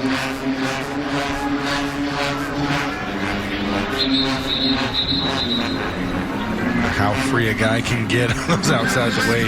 Yeah. That the perimeter pressure has worked for Morehouse. I mean, since the first drive, it's been some really solid tackling on the outside. It was rough a little bit early, but you can see they dialed in. During the run, holding, offense, number 58. 10-yard penalty, 3rd down. All right, that's 58. Oh, holy smokes, Starks, Max, what we're doing? Listen, players mess up too. Sometimes, you feel like you got a good grip. You think you have pad and it's clutching, and then all of a sudden the referee says, no, that's holding. You got to hold him in. But you got to clutch. You got to keep them tight. You can't hold him in a little closer. You got to bring him a little closer. That good old cloth control is you got to bring him closer. You ain't got to buy him dinner. Just tell him you like him. All right. Now, Virginia Union, 3rd and 15. Precarious position. We got 9 minutes and 45 seconds left in this third quarter. This Morehouse defense has really cornered Virginia Union. Reed scrambles again. The pursuit is all over him. He's going to come up well short as he gets just beyond the original line of scrimmage. So Morehouse's defense is going to force a punt right here. As they've held, guys. Did a good job. I mean, the pressure up front, the simple rush, nothing. Their coverage was great in the back end. And then what you love seeing about this, rally and tackle. Everyone sees across the line of scrimmage. They run to get them out of bounds. Max, three-man push up there. Three-man push off the edge. DeJuan Wright providing the pressure off of the left edge. And then you saw safety help on the first tackle. And then Caleb Grant finishes off on the second one. We're missing line down here at the bottom of the punt. Oh, yeah. Yeah, we're missing line. Yep, and Morehouse calls a timeout. Morehouse decided to call a timeout when it realized that they did not have their special timeout. The fake was coming. Morehouse. All right. The first of the half will be a full media timeout. Okay, we'll be back with Virginia Union up 14-0 in the Black College Football Hall of Fame Classic. Run away. Make. We got a block! Block party! We got number 18, Delvin Olawumi Jr. on the block, and the score. Folks, Morehouse has made this a game. How about that? Talk about turning a mess up into a positive play. Miss a line, call the timeout, we set it up, then go after the block and take it right off the foot. Thump, thump. Whenever you hear that, Steve, it's always good news for the return team. And when you can't score on offense, boom. This is how you make things interesting. But speaking of interesting, we have got to go back to Morehouse's kicking game. This is the first extra point attempt by Danny Elrod, a freshman. Oh, Elrod. And he booms it. Elrod with the boom. Why did he get it at the half? Narrow the margin to 14-7. We are going to revisit that as Morehouse makes this a one-score game and makes this Black College Football Hall of Fame Classic a potential classic. Let's take another look at this punt block, guys. Well, you see the alignment, and Virginia Union tried to do something different in lining up an extra guy to the outside. Short motion. There's too many in the middle. You can't block enough. And, of course, coming free through the middle is number 18 for Morehouse, and that was Delvin Olawumi that comes in, boot, bounce, pick up 6. That is not going to look good on film, guys. You saw about 5 Morehouse players come through as if Virginia Union said, oh, we're supposed to block these guys? Early. So first game jitters, first game mistakes. You can simulate it in practice, but it's different in game speed. Morehouse takes advantage of a mistake. Now they get a punt block, 7 on the board. Defense feels great because they've really locked down Virginia Union for most of the game. Tigers are back in the mix. This really has a feeling of the first Black College Football Hall of Fame Classic, which featured Alabama, A&M, and Morehouse. A&M seemed to be, they led. They never seemed to be in control, much like Union has led but never seemed to be in control. It'd be great if we could have another nail-biter like the original game here at the Pro Football Hall of Fame in Canton, Ohio. We have a kick. It's a turn. We got action. That is Larry Hackey on the return. Another strong return, and he has his helmet on this time. But let's send it down to our sideline in Sherry Burris.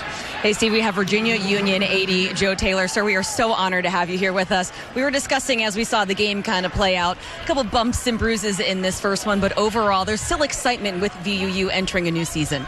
Well, yes. Last year we were 9-2, and we felt like we finished one game short. So our theme for this year is finish, not just on the football field, but classroom, weight room, practice. Get in the habit of finishing, and it'll transfer to the practice or the game. You know a thing about that. You're telling me you're in 7 Hall of Fames. This is such a bucket list item for these players, but also the fans. Can you speak to what that means to be here in Canton? Well, actually, a lot of people, this is a bucket list visit. They have looked at it in terms of something that they have wanted to do. And I've been coming every year, but to be able to look behind me and see these fans, they came out. I mean, Virginia Union is in the house.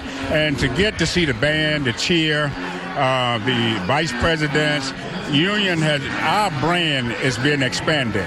And that's what's so exciting about being here. And you got to go with the players to the Hall of Fame itself. What do you hope they take away from that experience? Well, when you look at persons that you've seen on TV by way of ball games, and you can actually see that hard work does not go unnoticed, it should create more focus. They should be more motivated, because one day somebody will be coming to watch them. And we get to see them on a national stage. How important is that for VUU to be able to play on a national stage like this game? Well, the NFL Network is in 51 million homes. So obviously we are expanding our brand because people are seeing who Virginia Union is. We're excited about what's going on. This is an opportunity to show it. We appreciate the time. We'll let you get back to the game. Thank you, sir. Thank you so much. Steve? Thanks so much, Sherry. As Virginia Union finds itself in treacherous territory, Christian Reed breaking out of the pressure. Another flag, second flag, as we have got a little dust-up. Mark Lawton, the center for Virginia Union, was involved right here. This is something that Coach Alvin Parker is not going to be able to tolerate here. Because he's not play that. Yeah, because his offense is not looking good. Now it looks like there's going to be a series of penalties, and they could be forced to punt as Morehouse has gained a tremendous amount of momentum on both sides of the ball. And folks, Caleb Grant from Morehouse on defense had some outstanding plays on that series, as did Joel Gertman. Yeah, the pain train is coming from Morehouse. During the run, holding, offense, number 59. The penalty is declined. It's 4th down. All right, so it seems like they may have picked up the second flag. I thought we had a personal foul. Yeah, I thought it was. That up. And now another punt. And what happened the last time we were here? Look at Alvin Parker, the head coach of Morehouse. He knows. He senses it. Steaming. Yeah, he's hot now. I'm sorry, Gerard Wiltshire, the head coach of Morehouse. He's excited because he knows his team is playing. And the last time his team was in this situation, they blocked the punt, scored a touchdown. Good things happen, and it looks like Virginia Union's lining up. And hold on, where are we going? Oh, they're spotting it at the end of the play because the foul was not occurred. Okay. Here we go. So now if you're Morehouse, you come after it again? Why not? Worst case scenario, you're going to catch the ball. Okay, so different alignment. Okay. They brought the extra gunner in. They did. Still got to overload to the right. Marvin Holmes back to punt for Virginia Union. Oh, snap. That's the second time he's had to field it off the ground. Gets it off quickly, though. Ball runs out of bounds in front of Marcus Pride. All right, and this is how Morehouse has made it a one-score game. A blocked punt to pull to 14-7. We'll be back with 6 minutes, 55 seconds left. Black College Football Hall of Fame Classic. Back in my day. Football Hall of Fame Classic, 14-7, but Morehouse has narrowed the gap. And here's what Tigers stands for, the credo by first-year head coach Gerard Wiltshire. Trust, integrity, grit, effort, respect, sacrifice. Guys, we have seen that play out for much of the second half. As Morehouse gets it off for Zion Bowie with a nice run. Offensively, again, this offense has had its fits and starts, but since they've come out at halftime, it seems to gain some traction. They've got a new lease on life and renewed energy, and you can't say when you have a big separation play like the punt block for a touchdown, what it does for motivation and morale. All right, on second down, Bowie, another run to the left side. Doesn't quite get the first down, so it is about 3rd and 3 from the 40 for Morehouse. And see what they do here. Remember, they've been real good on these slant passes for much of the day with quarterback Derek West, who continues to stay in the game. West takes the shotgun snap, looks quickly, he's not there. Comes back across the middle. Good throw, good catch. Are they going to call it a completion and catch the Pride? Yes, it has. Across the middle has worked for them again. They've been fairly successful with that on third down. And just a good job by Pride breaking into the zone. And Derek was that sidearm type of pass. He's getting it in there. He's not throwing it over the top, but the sidearm is working for him. 1st and 10 from the 47. Bowie with a nice run. One of the few times we've seen Morehouse guys kind of run across the face of the quarterback. Yeah, using what we call the flow action on the play, running a lead blocker out to the right, which Garrison hand, and then running right behind him in a lead fashion because they don't have a fullback. So you kind of use that tight end as an H-back position to force the lead. All right, 2nd and 5. The 42. West hands off to Bowie again. Bowie with a nice run. He is running more physical. He might be one of these guys who's getting better and better as the game goes along. Probably just a little short of the 1st down. We have 4 minutes and 50 seconds left. And this is nice. Yeah, Jabril Norman just blows up in the hole, trying to green dog it. He knows his run, but a nice side step by Bowie to get the extra yardage. All right, we're seeing West line with the shotgun with just inches to go. Hands it off to Bowie to the right side again. Dances right, cuts it back inside. The Maroon Tigers of Morehouse looks like they got enough yardage for a 1st down, but there is a flag down.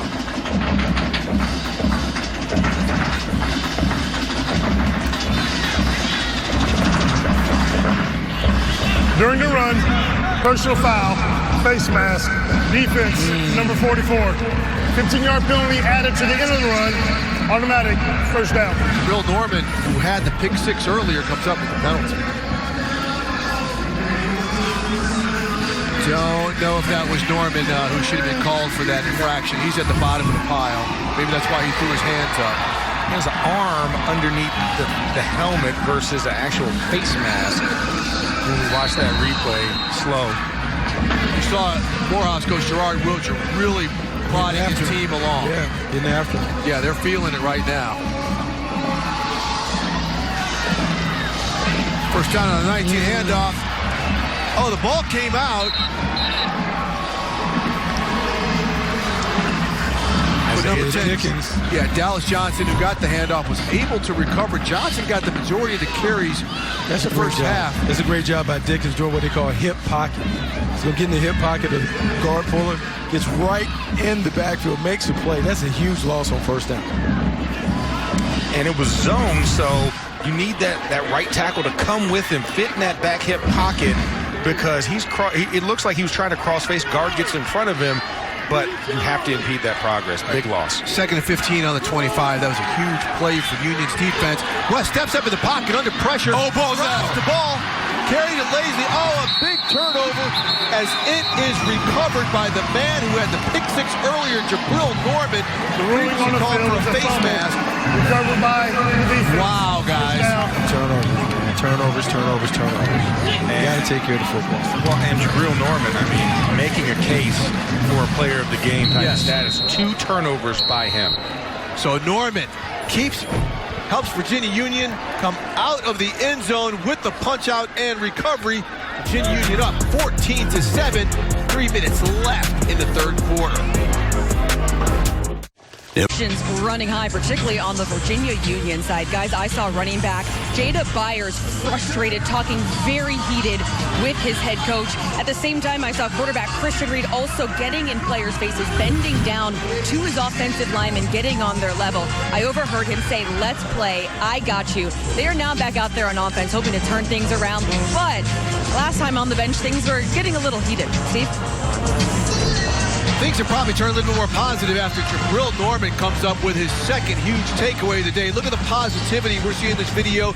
It may have been heated on the offensive side, but the defensive players have got their body language quite proper. They do. The energy. The defense is really bringing the energy. They've been able to kind of put out the fires, but this offense has to get going. You got to put the ball in the hands of number 3. Has to go to your best player now. But they've been trying to get the ball to him. Morehouse's defense has been stifling. Yeah, they've done a great job. The offensive line has to step up and stay attached on these blocks to allow Jada Byers to get the holes. 1st and 10 on the 22, I formation. giving extra bodies, but the play fake by Christian Reed unloads it. Oh, got him. Oh, a huge catch to Kalen Carver. Almost picked off, but Carver hangs on to it. A significant gain on the play. Third time we've seen this play. 39 yards. Third time we've seen this play. Post wheel combination. Z on the post, the flanker running the post to clear it out for the tight end. Tight end runs down the rail. Third time we've seen that play work for Virginia Union. First down on the 45 for Virginia Union right now. You talk about needing a play that they just got. Handoff to Byers. Cuts it right, cuts it back inside for about an 8-yard gain. Guys, from all of your experiences, is that like big pass after the pick type of play that can set things up for a guy like Byers to get going? Well, a sudden change. You need the sudden change opportunity. When you have that, Bruce Arians talks about this all the time and why he had success as a head coach. Sudden change, let it fly. You've got to see if they're ready and catch them off guard. 2nd and 2. Christian Reed back under the center for Virginia Union. High formation. Hand off to Byers. This time up the middle over the left guard. Gets enough yardage for the first down. The other thing that you've seen, the tempo has changed a little bit. Trying to up the tempo. They've been on the ball. Trying to go a little quicker. Trying to eliminate some of this stuff while Morehouse is reeling a little bit. That first down ball looks like it's advanced to about the 33-yard line. 2 minutes and 20 seconds left in this third quarter. Virginia Union on the drive after the big completion. Hand off to Byers. Beats the blitzing linebacker and busted by him for a big gain, about 8 yards, right off the right guard's hip. Max explained that when you see that inside linebacker come, he's able to bust right beyond him. Yeah, so Morehouse came out in a 4-2, walked up into the left side A gap, and the center, all he has to do is wall because your guard is already in natural position to create that crease for him, and Jada Byers just follows what's given to him. 2nd and 1. Reed back. Under center, drops back to throw it. Floats it deep to number 16. Oh, my gosh. Tight end. 80. Tight end's wide open. Seam. Right down the seam. Seam route. Kalen Carver was wide open down the seam. Yes, the attention is the ISO cameras on number 16. He's coming a little bit. Right down the seam on a little play action pass. It was perfect combo. Wide open. Figured Nair Morgan at 6'5" had that physical height advantage, but yeah, he did miss the open receiver. 3rd down. Reed hands off to Byers. Great bleed block ahead of him. 2 great blocks. Byers taking it to the house. Another big explosive run. 24 yards for Jada Byers to get into the end zone. Hello? Is the escort service here? All right, Justin Meade, I need you to pick me up and take me to the end zone. And that was a great job, right? Counterplay off to the right side. Justin Meade, their All-American left guard, does a tremendous job. And then, of course, the receiver on the edge, sealing it so that Jada Byers can get to the sideline and strolls right into the end zone. Great job. Look at number 19. And he is just doing some big work on the outside, blocking off the defender, and that is Keon Dickens isolating to the inside. Brady Myers converts the PAT as Virginia Union takes the takeaway, turns it into 7, and they finally got the offense going. We have not seen them play like that since the opening Offside. drive. Defense number 96. Penalties decline. Extra point is good. Okay, we had an offside penalty on there. 6-play drive, 78 yards, and just under 2 minutes. Take another look at the score. Yeah, just get back to business. Here we see you coming downhill. Byers, we said, when you're in doubt, give it to your best player and allow him to get into a rhythm. We saw that in the drive. They went back, big boy football, 2 tight ends, 2 backs, feed number 3, and he delivers a big touchdown. Sherry was talking about the negative body language, folks. That looks like some positive body language from Jada Byers right there. As Union goes up 21-7, it's to a minute 29 left. The frustration that the offense was having, Max, for most of the game after the opening drive, to come back there and get the takeaway and to go on a 78-yard drive, mainly pounding it on the ground after the big completion. What does that do for a team now? Because Virginia Union was supposed to be leading like this in this point. This is team football, right? When one area is lacking a little bit, you need another part of the football team defense provides the spark and the catalyst necessary in this second half, and you see them kind of say, okay, they're doing their job. We need to do ours. And they got back to Virginia Union football, set up a big play off sudden change, and then, of course, big pound after big pound, which led to the end zone. Looked like Pride had a big hole up the middle. That closed up real quickly. Well, now let's send it down to our sideline and Sherry Burris. Well, guys, we saw Byers in the end zone twice, and he credited his production to the strength and conditioning staff at Virginia Union. Now, Coach Parker this week said his freshman year, he had that pure talent, but over that time till now, he's really fallen in love with being in the weight room. And you can see the difference on the stat sheets. Freshman year, about 900 yards, took a licking, as Coach said, but now he put up over 2,000 last season. And Byers does have aspirations to play beyond college and sees the benefit that being in the weight room, production and health-wise, has paid off. Good stuff, Sherry. And look, there are people here from the HBCU Legacy Bowl scouting Jada Byers. He is on their preseason watch list. And if he's one of these guys that makes their mark, one of these days when he becomes draft eligible, we can see him play in that game where all the scouts show. So, he's starting to show out. He had some frustration early. The offensive line wasn't blocking for him, Max, but he's back on it as now Morehouse tries to get its offense going after being rocked back on its heels a little bit.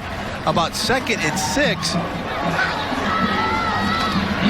Derek West takes off again. Remember, it was West who had the fumble on the last possession that led to the turnabout. What we're seeing now to a two-possession game right here. Officials timeout for defensive injury. All right, while we take a break here during this injury, we want to remind you about NFL Plus. If you want more NFL action this season, NFL Plus brings you live games on mobile, NFL Red Zone, NFL Network, game replays, and more, all in one place. Sign up today at plus.nfl.com. Terms and conditions apply. We're back here at the Pro Football Hall of Fame in Canton, Ohio, as we have an injured player for Virginia Union on the field. 38 seconds left in this third quarter, in which Virginia Union has extended its lead to 21-7. And guys, let's kind of talk about black college football, because people are like, why is it so important? And, we've heard Doug Williams talk about the history. 35 people affiliated with HBCUs with the Pro Football Hall of Fame, which is why this game is played here, which is why there's a separate exhibit in these walls of Canton. But there are still players in today's game. Javon Hargrave, Shaq Leonard, a lot of players from HBCUs still making a difference. I mean, Mac, Hargrave well from his days at the Steelers before he went to Philadelphia. Well, you look at that, and then, of course, the history with the Steelers, right? Because you have Bill Nunn, a Hall of Famer on the contributor side, Donnie Shell, Mel Blount. Like, the 70s Steelers were born out of the HBCU. A lot of the Dallas Cowboys, were out of the HBCU. Gil Brandt. Absolutely. Was one of the guys that knew the importance of it. And, of course, he passes away this week.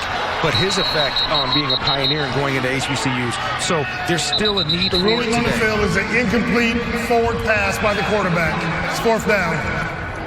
To pick up on that, Max, it's not only a need for it, but it's the need for scouts to continue to go in there and evaluate the talent. We've seen how the NFL has made a concerted effort to put more spotlight on HBCUs.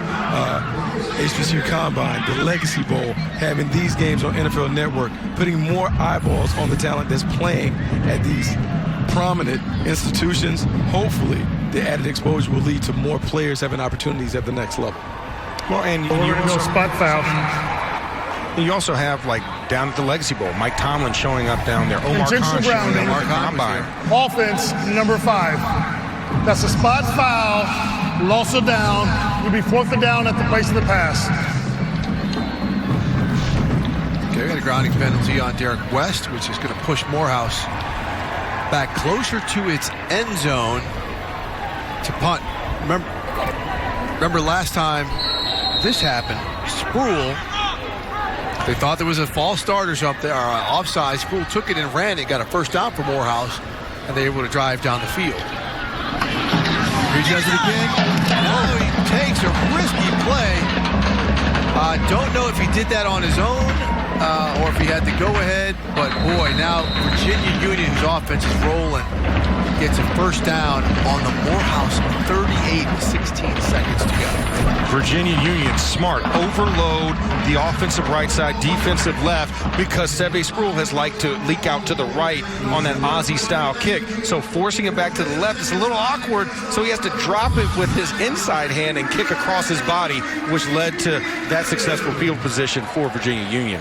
And it looked like the ball may have hit Isaac Anderson just a little bit as well. All right, guys, you have 16 seconds left in this third quarter as Virginia Union tries to build on its lead. The officials are calling both teams out to the sideline. Or calling them both out to the field. Sorry about that. Start the play clock, please.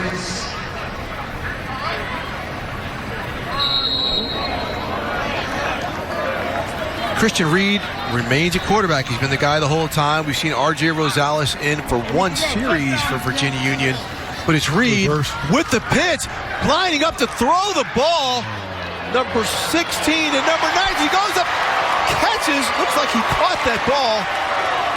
Is that Keon Dickens on the catch?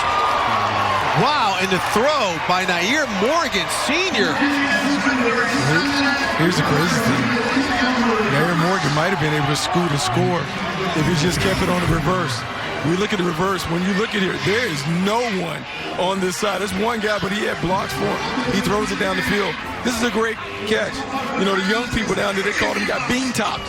He got bean-topped. I'm surprised he didn't wake up and walk up and just pat his top of his head after catching over top of his head. Taking peanuts off of his head at the end of the third quarter.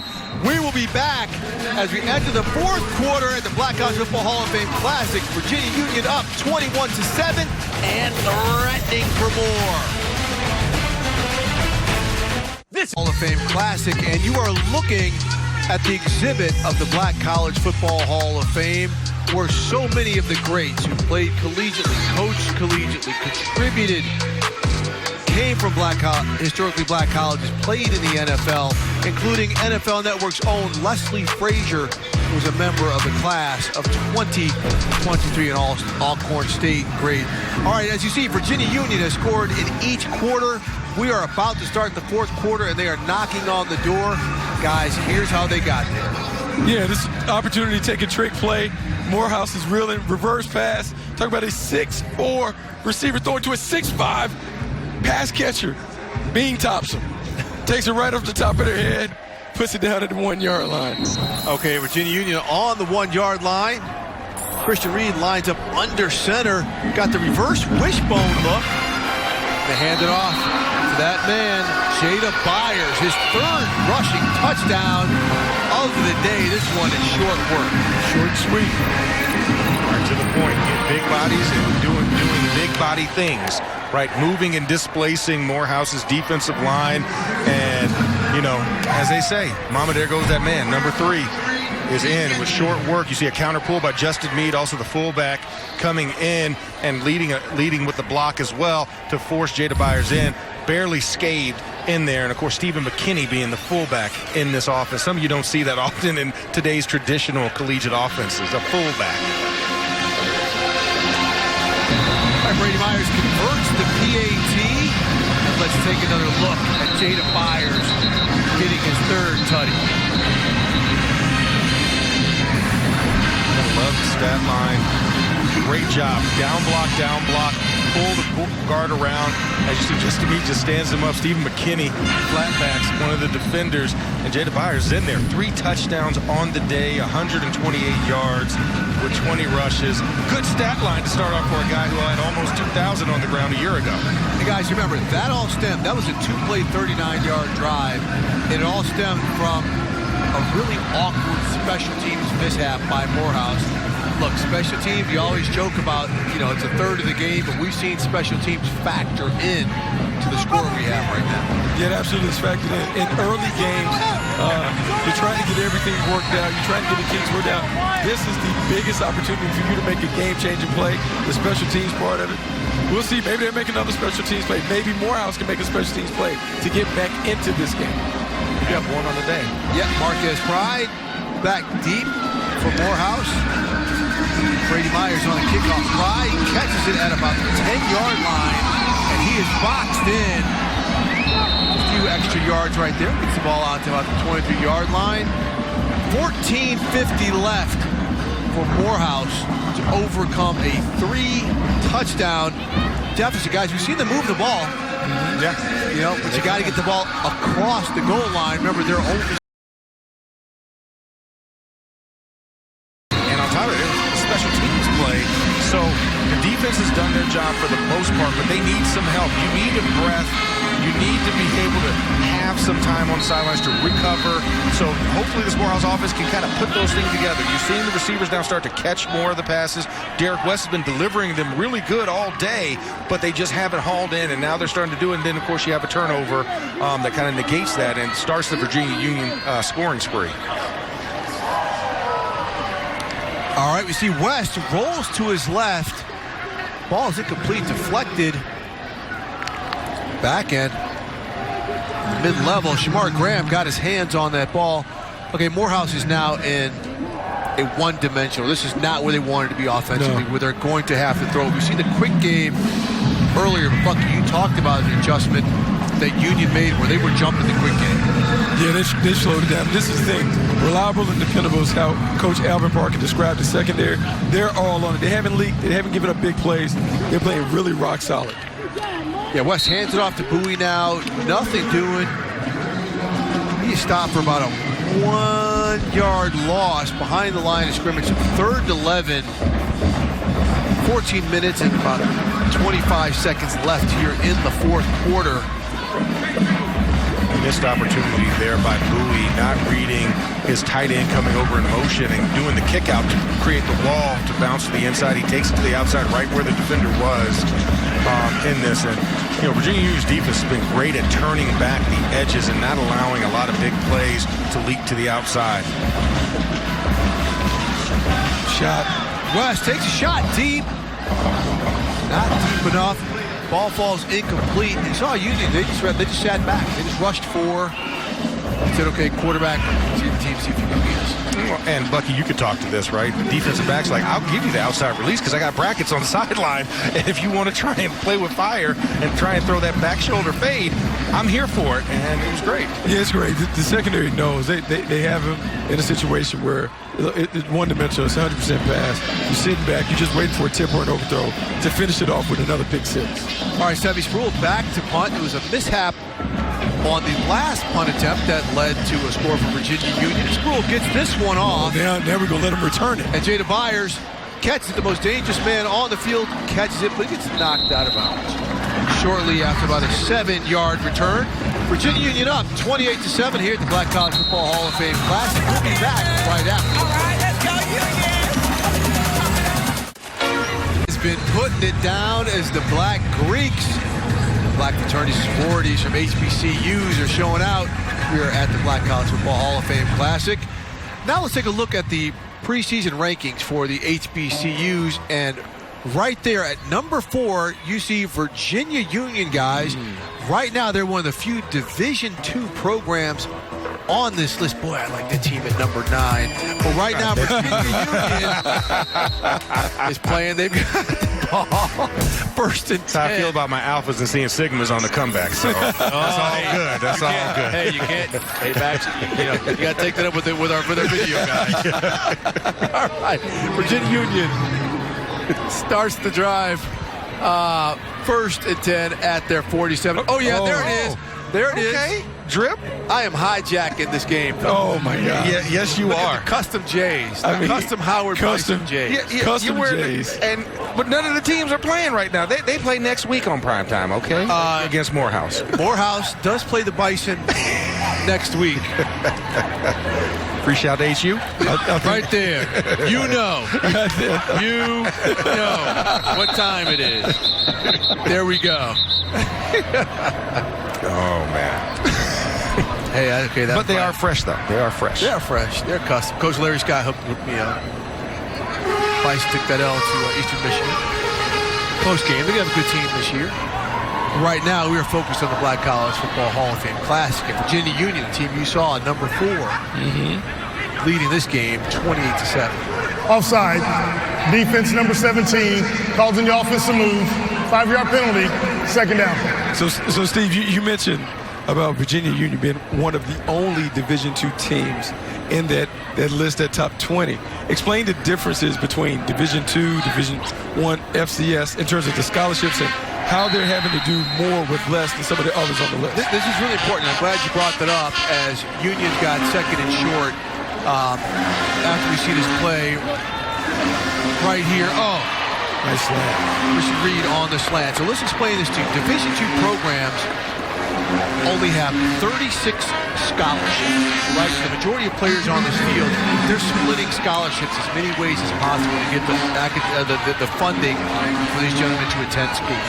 Morehouse is only using 27.5 of its scholarships because its tuition is so high. As a private school, they've got to find funding. So right now, again, the coaches have to find guys in academic scholarships, athletic scholarships, and other types of scholarships to pair with the athletic grants that they can have to field the football team. FCS programs, guys, 36 scholarships, and of course the FBS, 85. Oh, as we're seeing Virginia Union taken in on a beautifully designed play. The fullback, Joe Johnson. Jada Byers, the first guy out there to clean. Joe Johnson's been cleaning the guys up for him. But when you see a play like this, I'm sorry I'm talking over this, but Joe Johnson, the fullback, on this little... Well, it goes hand in hand. When you have run action and you come with the bootleg, this is how you marry it up. Peanut butter and jelly. Run one way, bootleg out the next, hits the fullback in the flat. No one ever covers the fullback in the flat. Easy layup for the quarterback. He ends up getting a touchdown out of it. Well, and a nice job because those hide route concepts we talk about, that's what you want to get at. You talk about the crisscross, misdirection left, sneak a guy out the backfield. And like you said, the dinosaur of positions in the modern football era, you don't hear about fullbacks that often. And Joe Johnson says, we're still here, we're doing well, and we can score touchdowns. Virginia Union pulling away up 35-7, 12 minutes left. Black College Football Hall.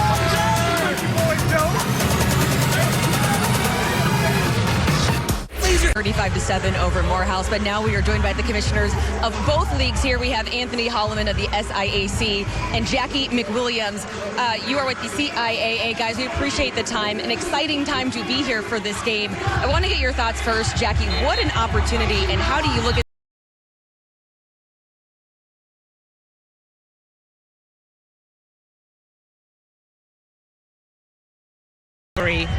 But anytime we're able to bring our HBCU families together, I mean, it's really a collective opportunity. So it's not really about the two schools that are playing. It's about all the schools that make the CIAA and the SIAC and our HBCUs. So I'm thrilled to be here. It's exciting. We want to thank the Pro Football Hall of Fame for this hosting the Black College Classic. Our schools are thankful for being here. Adrian Allison and his team have done a tremendous job. We want to thank all the fans who came out to support this game. What do you hope that your conference is showing in a game like this, Anthony? Well, we want to show that we are competitive and we play good football. This has been a competitive game. Virginia Union has stepped out in front, but we are going to fight to the end. What do you hope the players are getting out of this? Everything. I mean, part of being in an HBCU and part of being a part of this is that you can experience not just what's on the field, but they've had an opportunity to go to the Hall of Fame, which is phenomenal. They've had an opportunity to be with their fans and their families. So hopefully they see this as truly an opportunity and a privilege for all of us to be here to celebrate HBCUs and our team.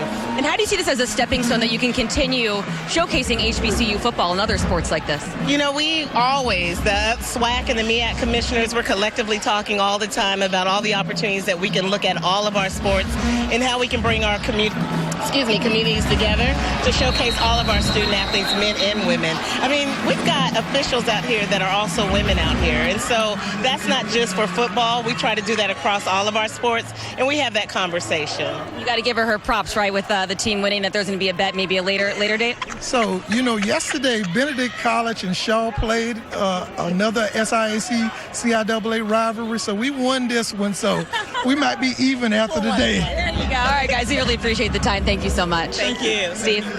Sherry, there's two fantastic commissioners. I know them both. Jackie is super fun. Does a great job there with the CIAA. And You know, as we see in Morehouse trying to find some type of traction. Gentlemen, we saw a play on that kickoff return that had all of us in here like calling for our mommies. Yeah. Somebody forgot to light the long fuse on the dynamite. It was a short fuse. I mean, he hit the ball, Walker. Somebody get that license plate. Ooh, hit stick. Is that the X button or the circle button on the controller? All right, Derek West on 3rd and 10 for Morehouse. Gears it up. Another incompletion.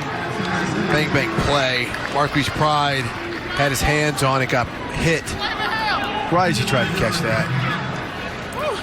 Morehouse is back to where it's been in a familiar position, and that's punting.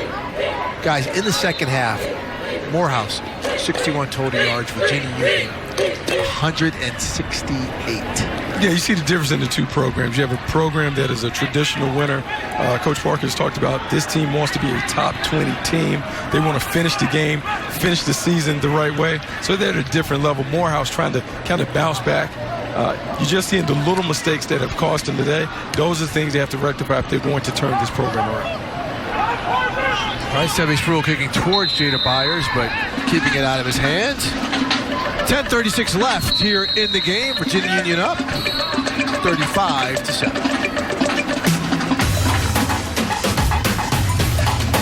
Old Trapper Beefs. Time coach in the NFL, a class of 2023 Black College Football Hall of Fame enshrinee. And here is a tweet from the Pro Football Hall of Fame. Just letting people know the Black College Football Hall of Fame itself is located inside the Pro Football Hall of Fame. It's a class of 2023, including Leslie Frazier, Sammy White, Elijah Pitts, Johnny Walton, Henry Killer Lawrence, Pete Richardson, Albert Lewis, Jim Marsalis, and Tyrone McGriff.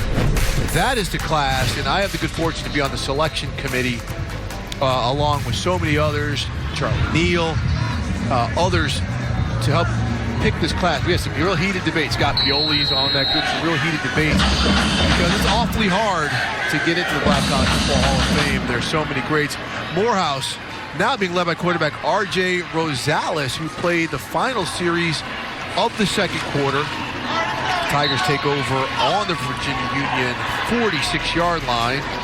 Rosales says he did on that first series he played, hands the ball off. You see the clock ticking towards 10 minutes.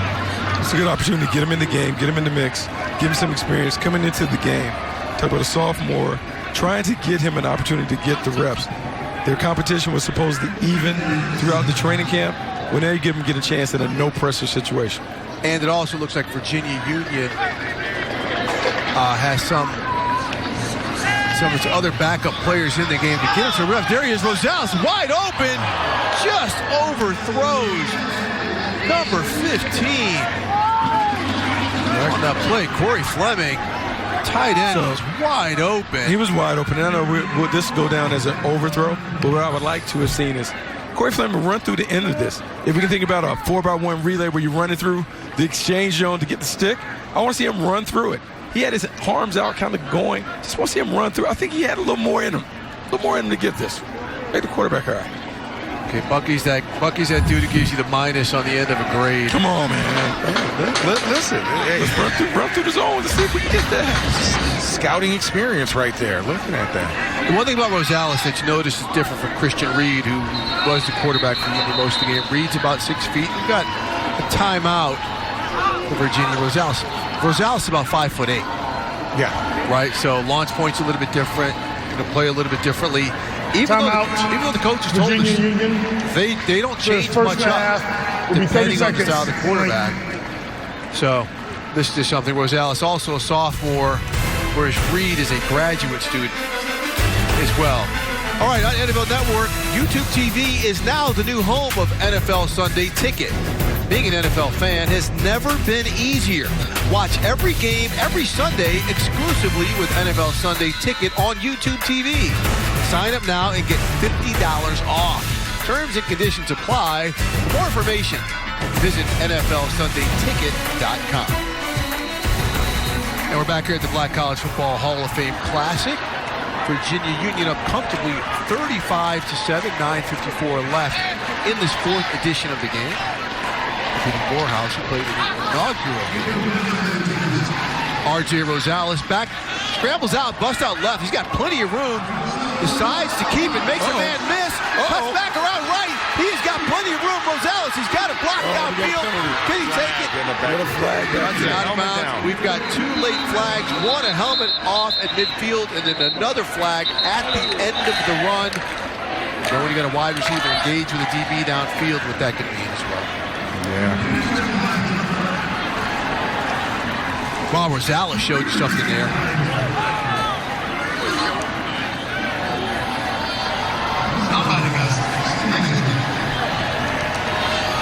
From Morehouse, the helmet was removed by Dylan. There are fouls by both teams. Unsportsmanlike conduct.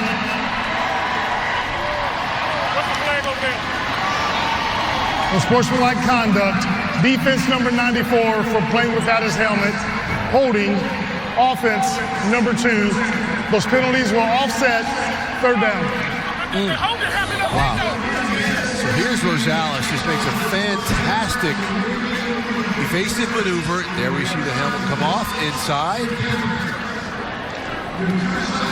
Looks like Meade helped number 94 with a little dislodging of the cap. So we're going to replay it. Can we go 2 times in a row? 3rd down. 9 minutes, 20 seconds left. Virginia Union up. Rosales, R.J. Rosales, looking for the call. Play clock ticking down. About 5 seconds left. Virginia Union's got to get this play off. Rosales,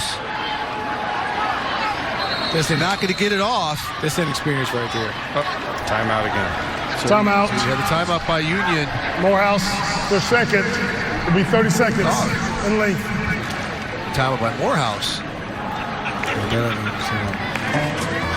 All right, we'll be back after the break. Virginia Union up 35-7. 9 minutes left.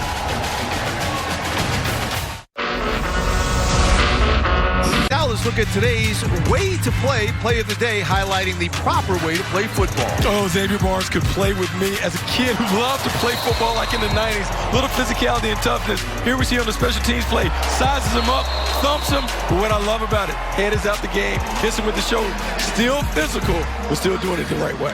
That's right. I mean, a big physical contact, but he kept his head out of the play on both sides.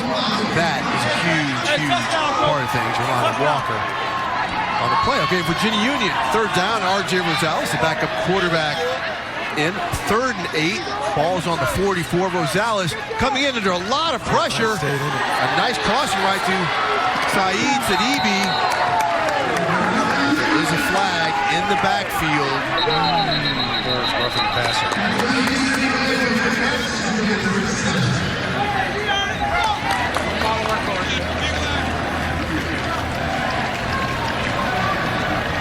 Roughing the passer with targeting. Defense number 17. Number 17 is disqualified for the remainder of the game. Wow, that's a big penalty. Dewan Wright gets ejected. Big loss for Morehouse defense. Oh, yeah. Helmet to helmet. Cannot have it. Cannot have it. Even though, you look at Rosales is only 5'8", and he's standing up. But you cannot make helmet-to-helmet contact. Dewan Wright was one of the guys from Morehouse giving consistent pressure. Had a couple of penalties early in the game, but kind of settled down. Was making plays. So, loss, and I think he misses the first half of the second he missed the first half. So that's bad penalty. Bad penalty. Yep, he will not be able to play in the first half next week against Howard University. I'm sure you'll be upset about that. Just okay. So R.J. Rosales has Virginia Union down on the 13-yard line of Morehouse. Ideal scoring position, 8:39 left in the game. Rosales dropping back to pass, under pressure, evades it again, a slip. Look at the moves. Rosales has plenty of room. Rosales with the scamper around left side for the touchdown. I can see now, Steve. I can see why the competition and why you want him. He has a little magic to his game. Not only when we talk about what he's able to do throwing because very comfortable in the pocket, but they see the elusive. You've seen it on a couple occasions. Guy has a little stuff to him. And we got a little stuff on the field as well, a yellow After the play, unsportsmanlike conduct, offense number 59 taunting, That penalty will be assessed on the kickoff. Come on, Mark Lawton. Center for this Virginia Union team. You know those offensive linemen, Steve, they're little rambunctious. You know, the skill guys all the way away from the ball, they know how to take care of themselves. But those offensive linemen, whenever they have a chance, they got to run their mouth and do a little something. I'm going to let you see. I know who you call it. Just remember that. That statement goes both ways. When in doubt, you go in that dark alley. You don't want us next time. Brady Myers. I'm from Mockley, Florida. Home of exercise. 239. Home of Deion Sanders. Home of the crib. That's right. Talk your talk, RJ. Talk your talk, RJ. The 12-yard touchdown run. A couple big plays here. Union up 42-7. Walk us through this, Buck. Oh, talk your talk. That's that. Oh, and lose. Man, way to get out of there. You talk about getting gone? That's what they say, get gone. Then put it in the paint, let them know. Some of that Florida swag. Mockley, okay, coming down from the bottom. But one thing I loved about R.J. Rosales, kept his eyes downfield, right? Yep. I mean, that's the one thing, keeping the vision available and being able to slide and move around and find those lanes, always ready to throw the ball in case, but tucking and run's always a good strategy, too. Yeah, Rosales got a little wiggle to him. Yes, and he has now led Virginia Union to a touchdown. Its fourth touchdown on its last 4 drives. So it took a little bit for the oil to get the gears going, but they have been running smoothly for the majority of the second half, starting just before the fourth. I love it.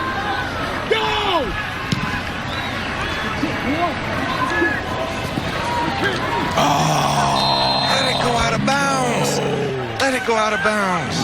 And we have a late flag here. Hold on. Like, Yeah, Larry Smith explained this to us because he came out as the ball. Interesting. Let this play out. Let it go out of bounds. Touch it. Let it go. There's no need to touch it. Let it go all the way out of bounds. Yeah, there's going to be some special teams conversations in the Morehouse locker room. Let it go out of bounds. Here we go. There are fouls by both teams on the play. We'll have a kick out of bounds by the kicking team. Personal foul by the receiving team. By rule, these fouls offset. We'll kick again. Okay. There's R.J. Rosales talking to somebody up in the booth. He's from Immokalee, Florida. There's a Pro Football Hall of Famer from Immokalee, Florida. Anybody care to know who that is? Can't think about from Immokalee. I can. Come on, guys. Edwin James. The Edge from Immokalee, Florida. If you had me on a game show and you told me to find Immokalee, Florida, I could not point it out. I could find it. It's right there. It's right near Belle Glade, that whole region that has produced a boatload. The muck, as they call it. The muck, a boatload. That's why he's talking his talk like that. That's why he's talking his talk. He earned it.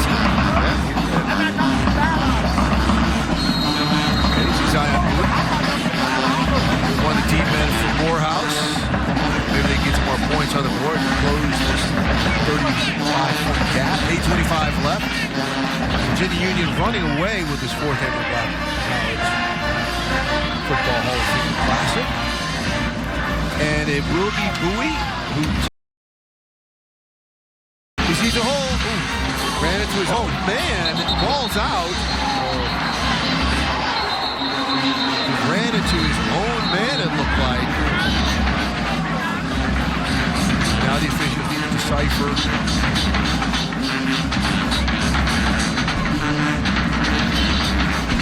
Who has it? Virginia Union player gets up with the ball. The line judge blew it down. She was pointing down as though he hit with his knee first. I don't think he did, but Lucky, don't look at me like that. I'm not saying I'm just simply showing what they The ruling on the field is runner was ruled down. The first down. So there we go. Runner ruled down. It is what it is. Now we saw the official motion in the other direction. All right, so here we go. Ball.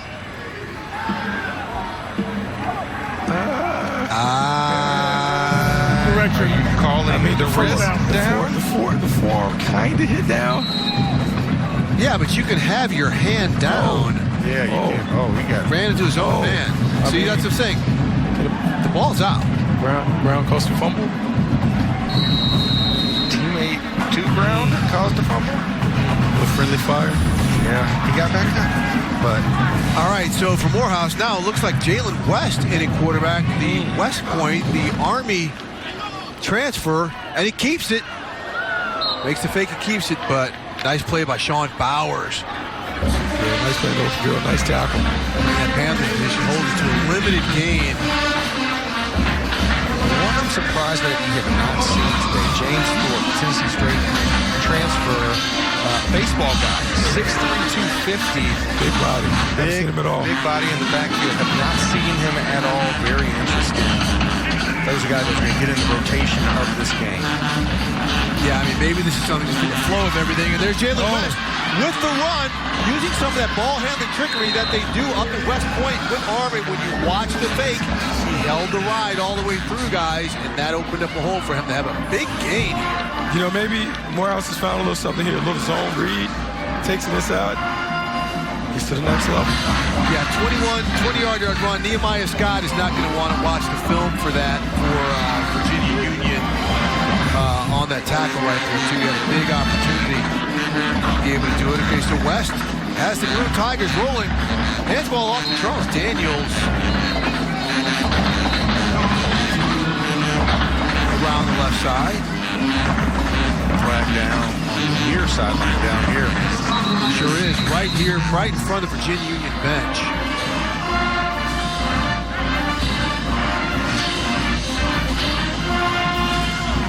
Looks like they may have picked it up. No. Collins. Offside. Defense number 94, line up in the neutral zone. 5-yard penalty. Still first down. Please reset the game clock to 6:51. 6:51. So one of the things Alvin Parker is harping on his guys to talk about finish. So even though the score is what it is, 42-7 in his team's favor, you still want to finish the game the right way. Don't want to see penalties. You want to see them button up and execute at a high level.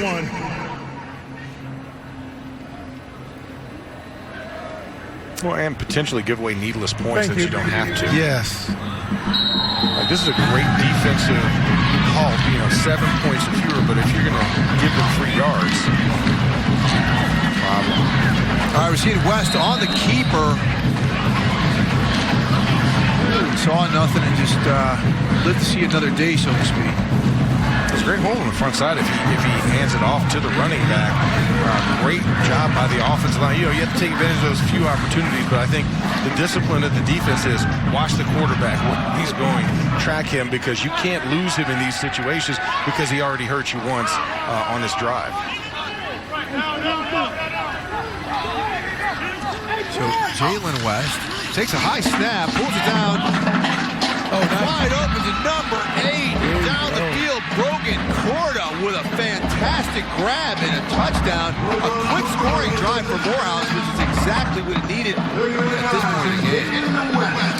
And just a great job, the play action, right? You've been running this option play offense. Guys creeping up closer to the line. Brogan Corda takes a seam route, and Jalen West delivers it right in line of the body of Corda, and Corda just carries the guy an extra 5 yards into the end zone.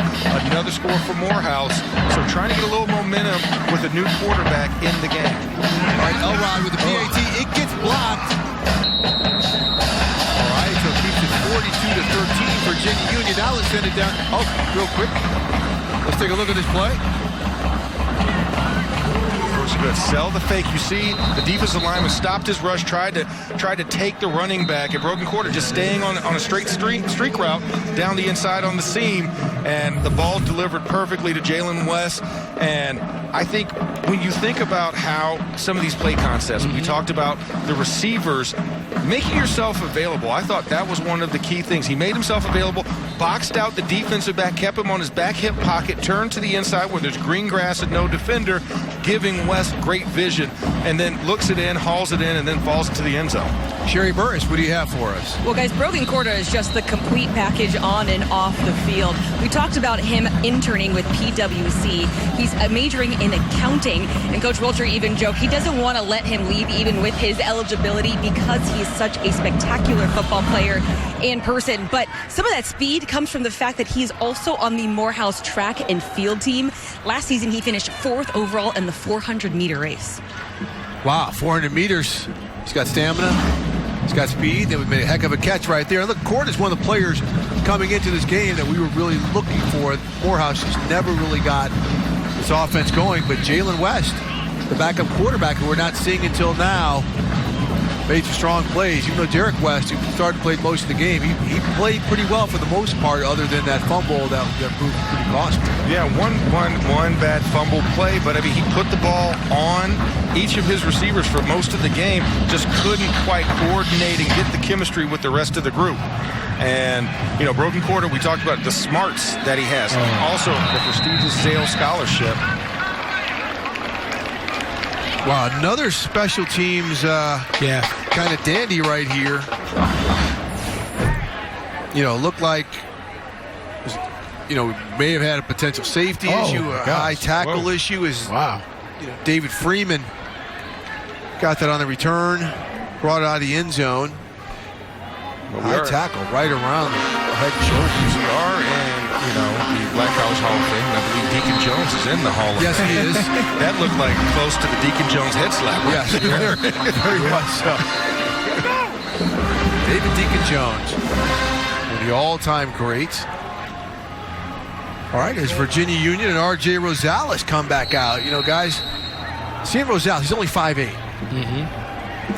And for him to show the running ability. Start the game clock, the play clock. You know, you see him down here at the goal line, real tight formations across, too. Hands the ball off. Looks like Jada Byers. I was surprised he's still in the game. Yeah, I would have had him on the sideline, put him on ice until next week. 3 touchdowns, over 120, but now probably 130 yards rushing with that play. Right, the preseason All-American. Yeah, very interesting. He is in the game at this point in time, unless maybe it's something where they want to get him some action with Rosales. Yeah, or it's the attitude. You're setting a tone with the rest of the team. Hey, we got to finish to the end. Yeah, we play. Rosales waiting for the play call to get in. This is the second time he's gotten a play call in late. Play clock now is down under 10. High formation, 5-yard line. Hands it off to Byers. Get up the middle. Byers breaks free for a first down. Gets it out to the 18-yard line. He saw him raise his hand like, okay. That's enough. Bring in Rashard Jackson. That's good. I proved all I needed to prove. So if Byers comes out, that may be the last we see of him, but you never know. Rashard Jackson now in at tailback. And Virginia Union's now bleeding out the clock, it looks like. Yeah. Smart. And at the 18-yard line, in the I formation. Let's go back. Hands it off to Jackson. It's about a 4-yard gain. This offensive line has found their groove. Yeah, they are looking good, creating the holes right up the middle, which weren't there first 3 quarters of this game. And that war of attrition, right? You keep pounding the sledgehammer on the concrete. Eventually, it's going to crack, and we see that right now as they execute their 4-minute offense and just taking the clock down, grinding it down. All you need is 4 yards a clip, and you can keep the ball matriculating down the field. At the same time, guys, it seemed as if it took that turnover, right? The fumble recovery, which led to a big pass, which led to Jada Byers doing his thing to get this offense going. Number 21 on this play, that is David Freeman. Big run from right field, right sideline of the field for Virginia Union. Now you talk about bleeding out the clock. They've given themselves breathing room to do so. You know, it's funny because when I look at Virginia Union, it just kind of has this old school Stanford feel to it. 22 personnel, I formation coming downhill, running power over and over and over. And at some point, the defense cracks. Yeah, the dam is broken on the field. So if you're a team like Morehouse, who won one game last season, change head coaches, what do you take from this as we see Freeman again with another run right towards the house, up the gut, back-to-back runs right up the middle. Well, I mean, there's some positives that you can take. 38-yard run by Freeman, by the way. Like early in the game, they kept the game tight. They had the game within range in the third quarter, and then the mistakes undid them, the turnovers. Understanding how to take care of the football is the number one deciding factor in who wins and loses game. If you can avoid the turnovers, they turned the ball over, and it really cost them. Now, will we see Union score here, or will they do some stuff just to kind of get first downs and run up clock? Oh, we're trying to put another 7. Listen, we were halted early. Yeah, we're going to work. I mean, hey, is there clock? Is there clock? The clock still going? No, I know. We got football to play. Starks is a guy from down there in Florida with old Spurrier in there. They don't know anything about dialing it back, you know? No. We're going to keep playing. Well, you saw the scores yesterday on a couple of them games. And 3 teams hung over 70 on teams. And I'm a proponent of this. Listen, you're trying to set an attitude for this season. You talked about not finishing a year ago. They put the starters back in. Did you see that? There's a wholesale personnel change. Look like the starters went back in. It's like, at least by the front 7. Yeah, we put the backups in, and this is what y'all do to us. Yeah. Morehouse. Yeah, just because you're the backups, you're not entitled to play. No. All right, Virginia Union, 42-13. A team that was 9-2 last year. Felt that when it lost in the playoffs last year, it didn't finish. That's what they're trying to get to. Guys, look, we're talking about college football. We got the NFL. It starts next week. It actually starts this week on NFL Network. On Tuesday, Hall of Famer Kurt Warner, he sits down with reigning Super Bowl champion Patrick Mahomes. It's the 2-hour game day season preview show presented by Lowe's, starting at 8 p.m. Eastern, only on NFL Network. One thing that you're known for is your creativity. He just slings it under his hip. How do you practice your creativity? I have the perfect coach, so coach. To the HBCU Legacy Bowl.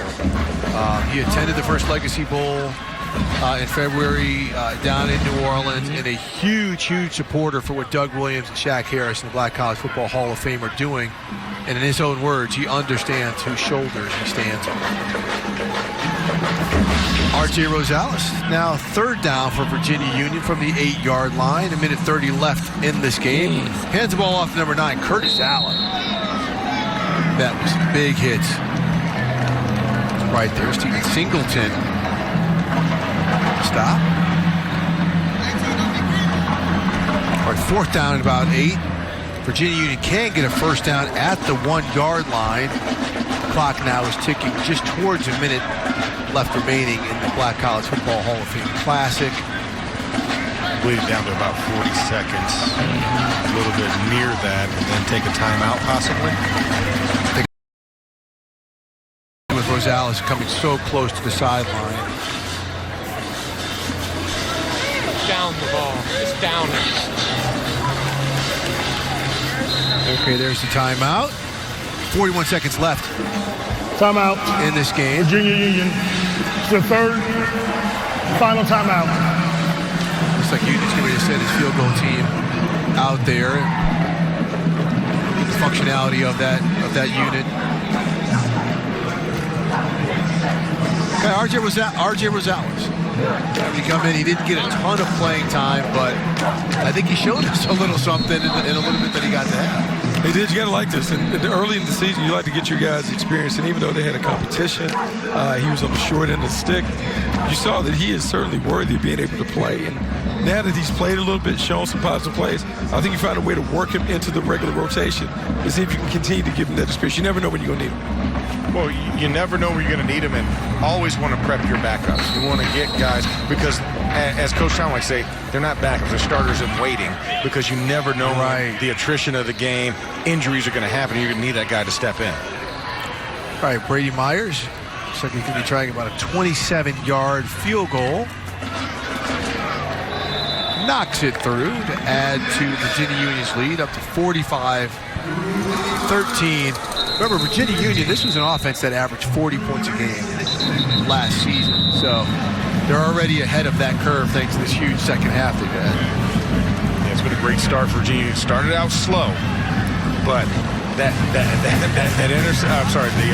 fumble killed by Derek West and the recovery just seemed to have been like jumper cables, right? It sparked this entire team. It was a catalyst for this team to then rumble off. I mean, 4 straight drives, touchdowns, and Jada Byers just exploded after that. The offensive line got in groove. Receivers making catches, receivers also throwing the ball to other receivers.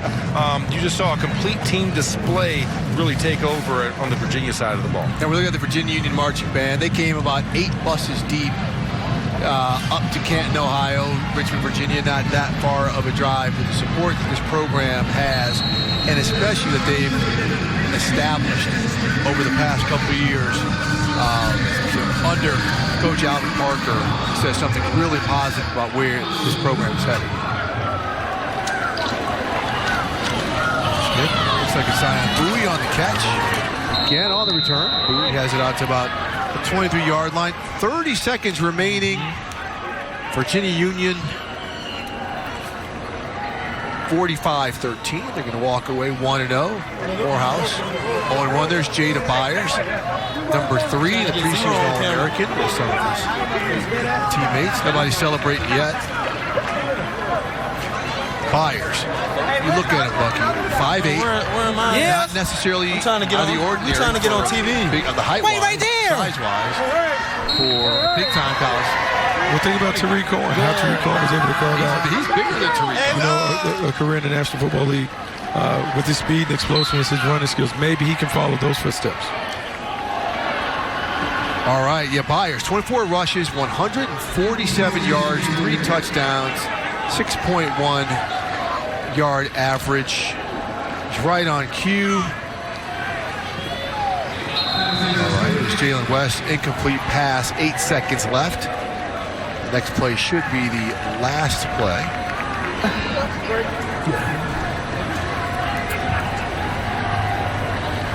There's Byers. What they said in hold? No, you gotta hold it up. Already taking off his cleats. I'm trying to get paid. I'm trying to get paid too. Sign no short no more. I watched the sign on. All right, Jalen West might be taking the last snap of this ball game. Hands the ball off. Charles Daniels. And that is it, as Virginia Union 45, Morehouse 13. Union, this year's winner of the Black College Football Hall of Fame Classic. Whoa. As you see in Morehouse, run off the field. Not saying, well, I'm assuming because there's not a ton of handshaking going on with some of these Morehouse Tigers running into the locker room. Some of the guys are coming out to midfield to shake hands. So, Max, it's your maiden voyage. It was your debut for the Classic this year, the 4th one that's been held here at the Pro Football Hall of Fame. Just some initial thoughts. Well, I loved it. The pageantry of HBCUs, right? You got the Ambassadors of Sound, you got the House of Funk, the bands, but also these prestigious universities. And seeing them out here compete on this stage, on this network, more importantly, is a huge step for black colleges and the recognition, and I'm so blessed to be a part of this with you guys. And I'm the rookie coming in with the vets of this game, and I can't wait to see what happens moving forward in the future. And of course, the Black College Hall of Fame and the names that are there, the people that represent. They came up in the booth to hang out with us for a little bit. Leslie Frazier, Charlie Neal. Yeah, so it was really nice, and seeing some Steeler legend alumnus down there on the field early. It's a lot of pride, and when you have this stage to represent in the way that these two institutions did, And it's special. And the Pro Football Hall of Fame partnering to create that Hall of Fame for the black colleges, I think it's just truly tremendous.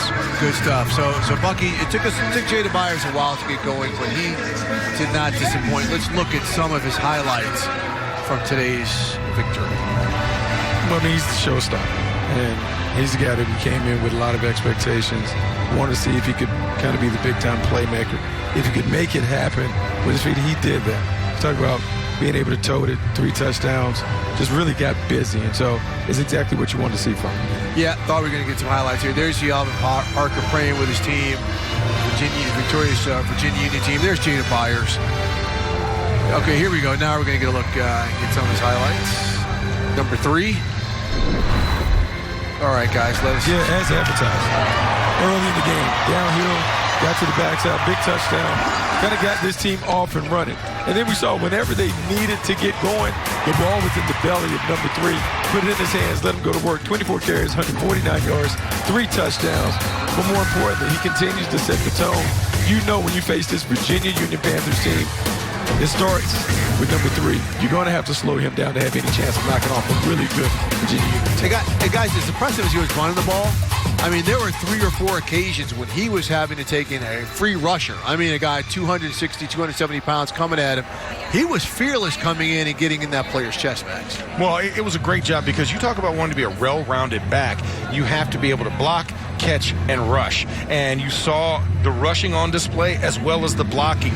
Usually it was a free blitzer off the edge, usually a green dog coming off or a nickel blitz, and he's just standing in there waiting to give his quarterback, Christian Reed, the extra second he needs to deliver the ball downfield. A tough kid, and of course, he is the main attraction for Virginia Union this year. All right, so for more on our post-game festivities, let's send it down to Sherry Burris. All right, well, I have our MVPs for this game. The final score, as you guys said it, 43-13, Virginia Union on top. We're going to start with our defensive MVP. It is you, Jabril Norman. You had that pick 6 out there, 68-yard return. Also, fumble recovery. Give it up for your guy.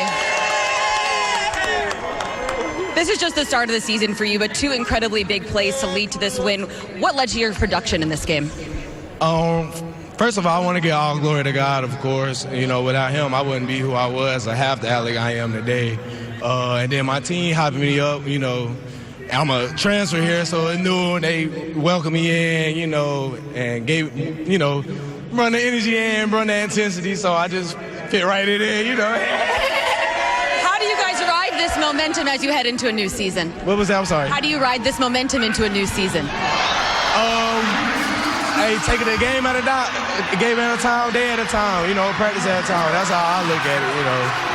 Being on point, that's all that matters. Congratulations, Jabril. All right, our MVP on offense, Jada Byers, 3 TDs, 149 yards. You got that there for you. I know you had such high expectations for yourself after such a productive year last year. How do you feel like you're just picking up where you left off? Like I tell everybody this, it's not me that's doing it. Men lie, women lie, numbers don't lie. I got the best front 5 in the nation. There's nothing else to tell about it. I give all glory to God, give it to my front 5, and we're going to keep growing and do what we got to do. Like Coach said, on our shirts we got made this year, Play for 11, we just going to do our part for Play for 11. Saw a bit of emotion on the sideline. Just how much does it mean for you guys to be able to win this classic game? It means a lot. It just shows what we came out here to do and show what everybody what Virginia Union is really about. And like I said, we're going to Play for 11 everywhere we go. Congratulations. All right, we got Coach here, Coach Parker with Adrian Allison.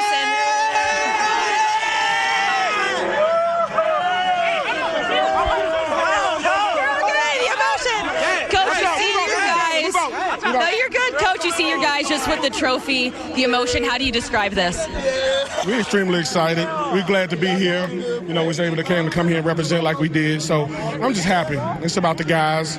These guys have been working hard all summer. So, you know, to kind of come here and play like we did, I was good. How does this set the tone of what you guys want to keep accomplishing? This team is just trying to set their own mark.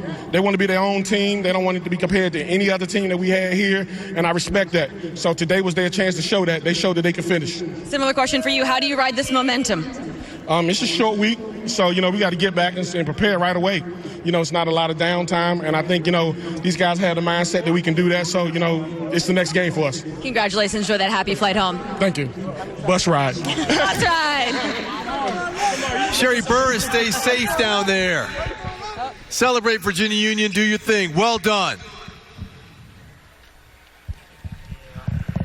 All right, I'm Steve White. For Bucky Brooks, for Max Starks, for those of us at NFL Network, for the Pro Football Hall of Fame, the Black College Football Hall of Fame, that put on its 4th annual classic.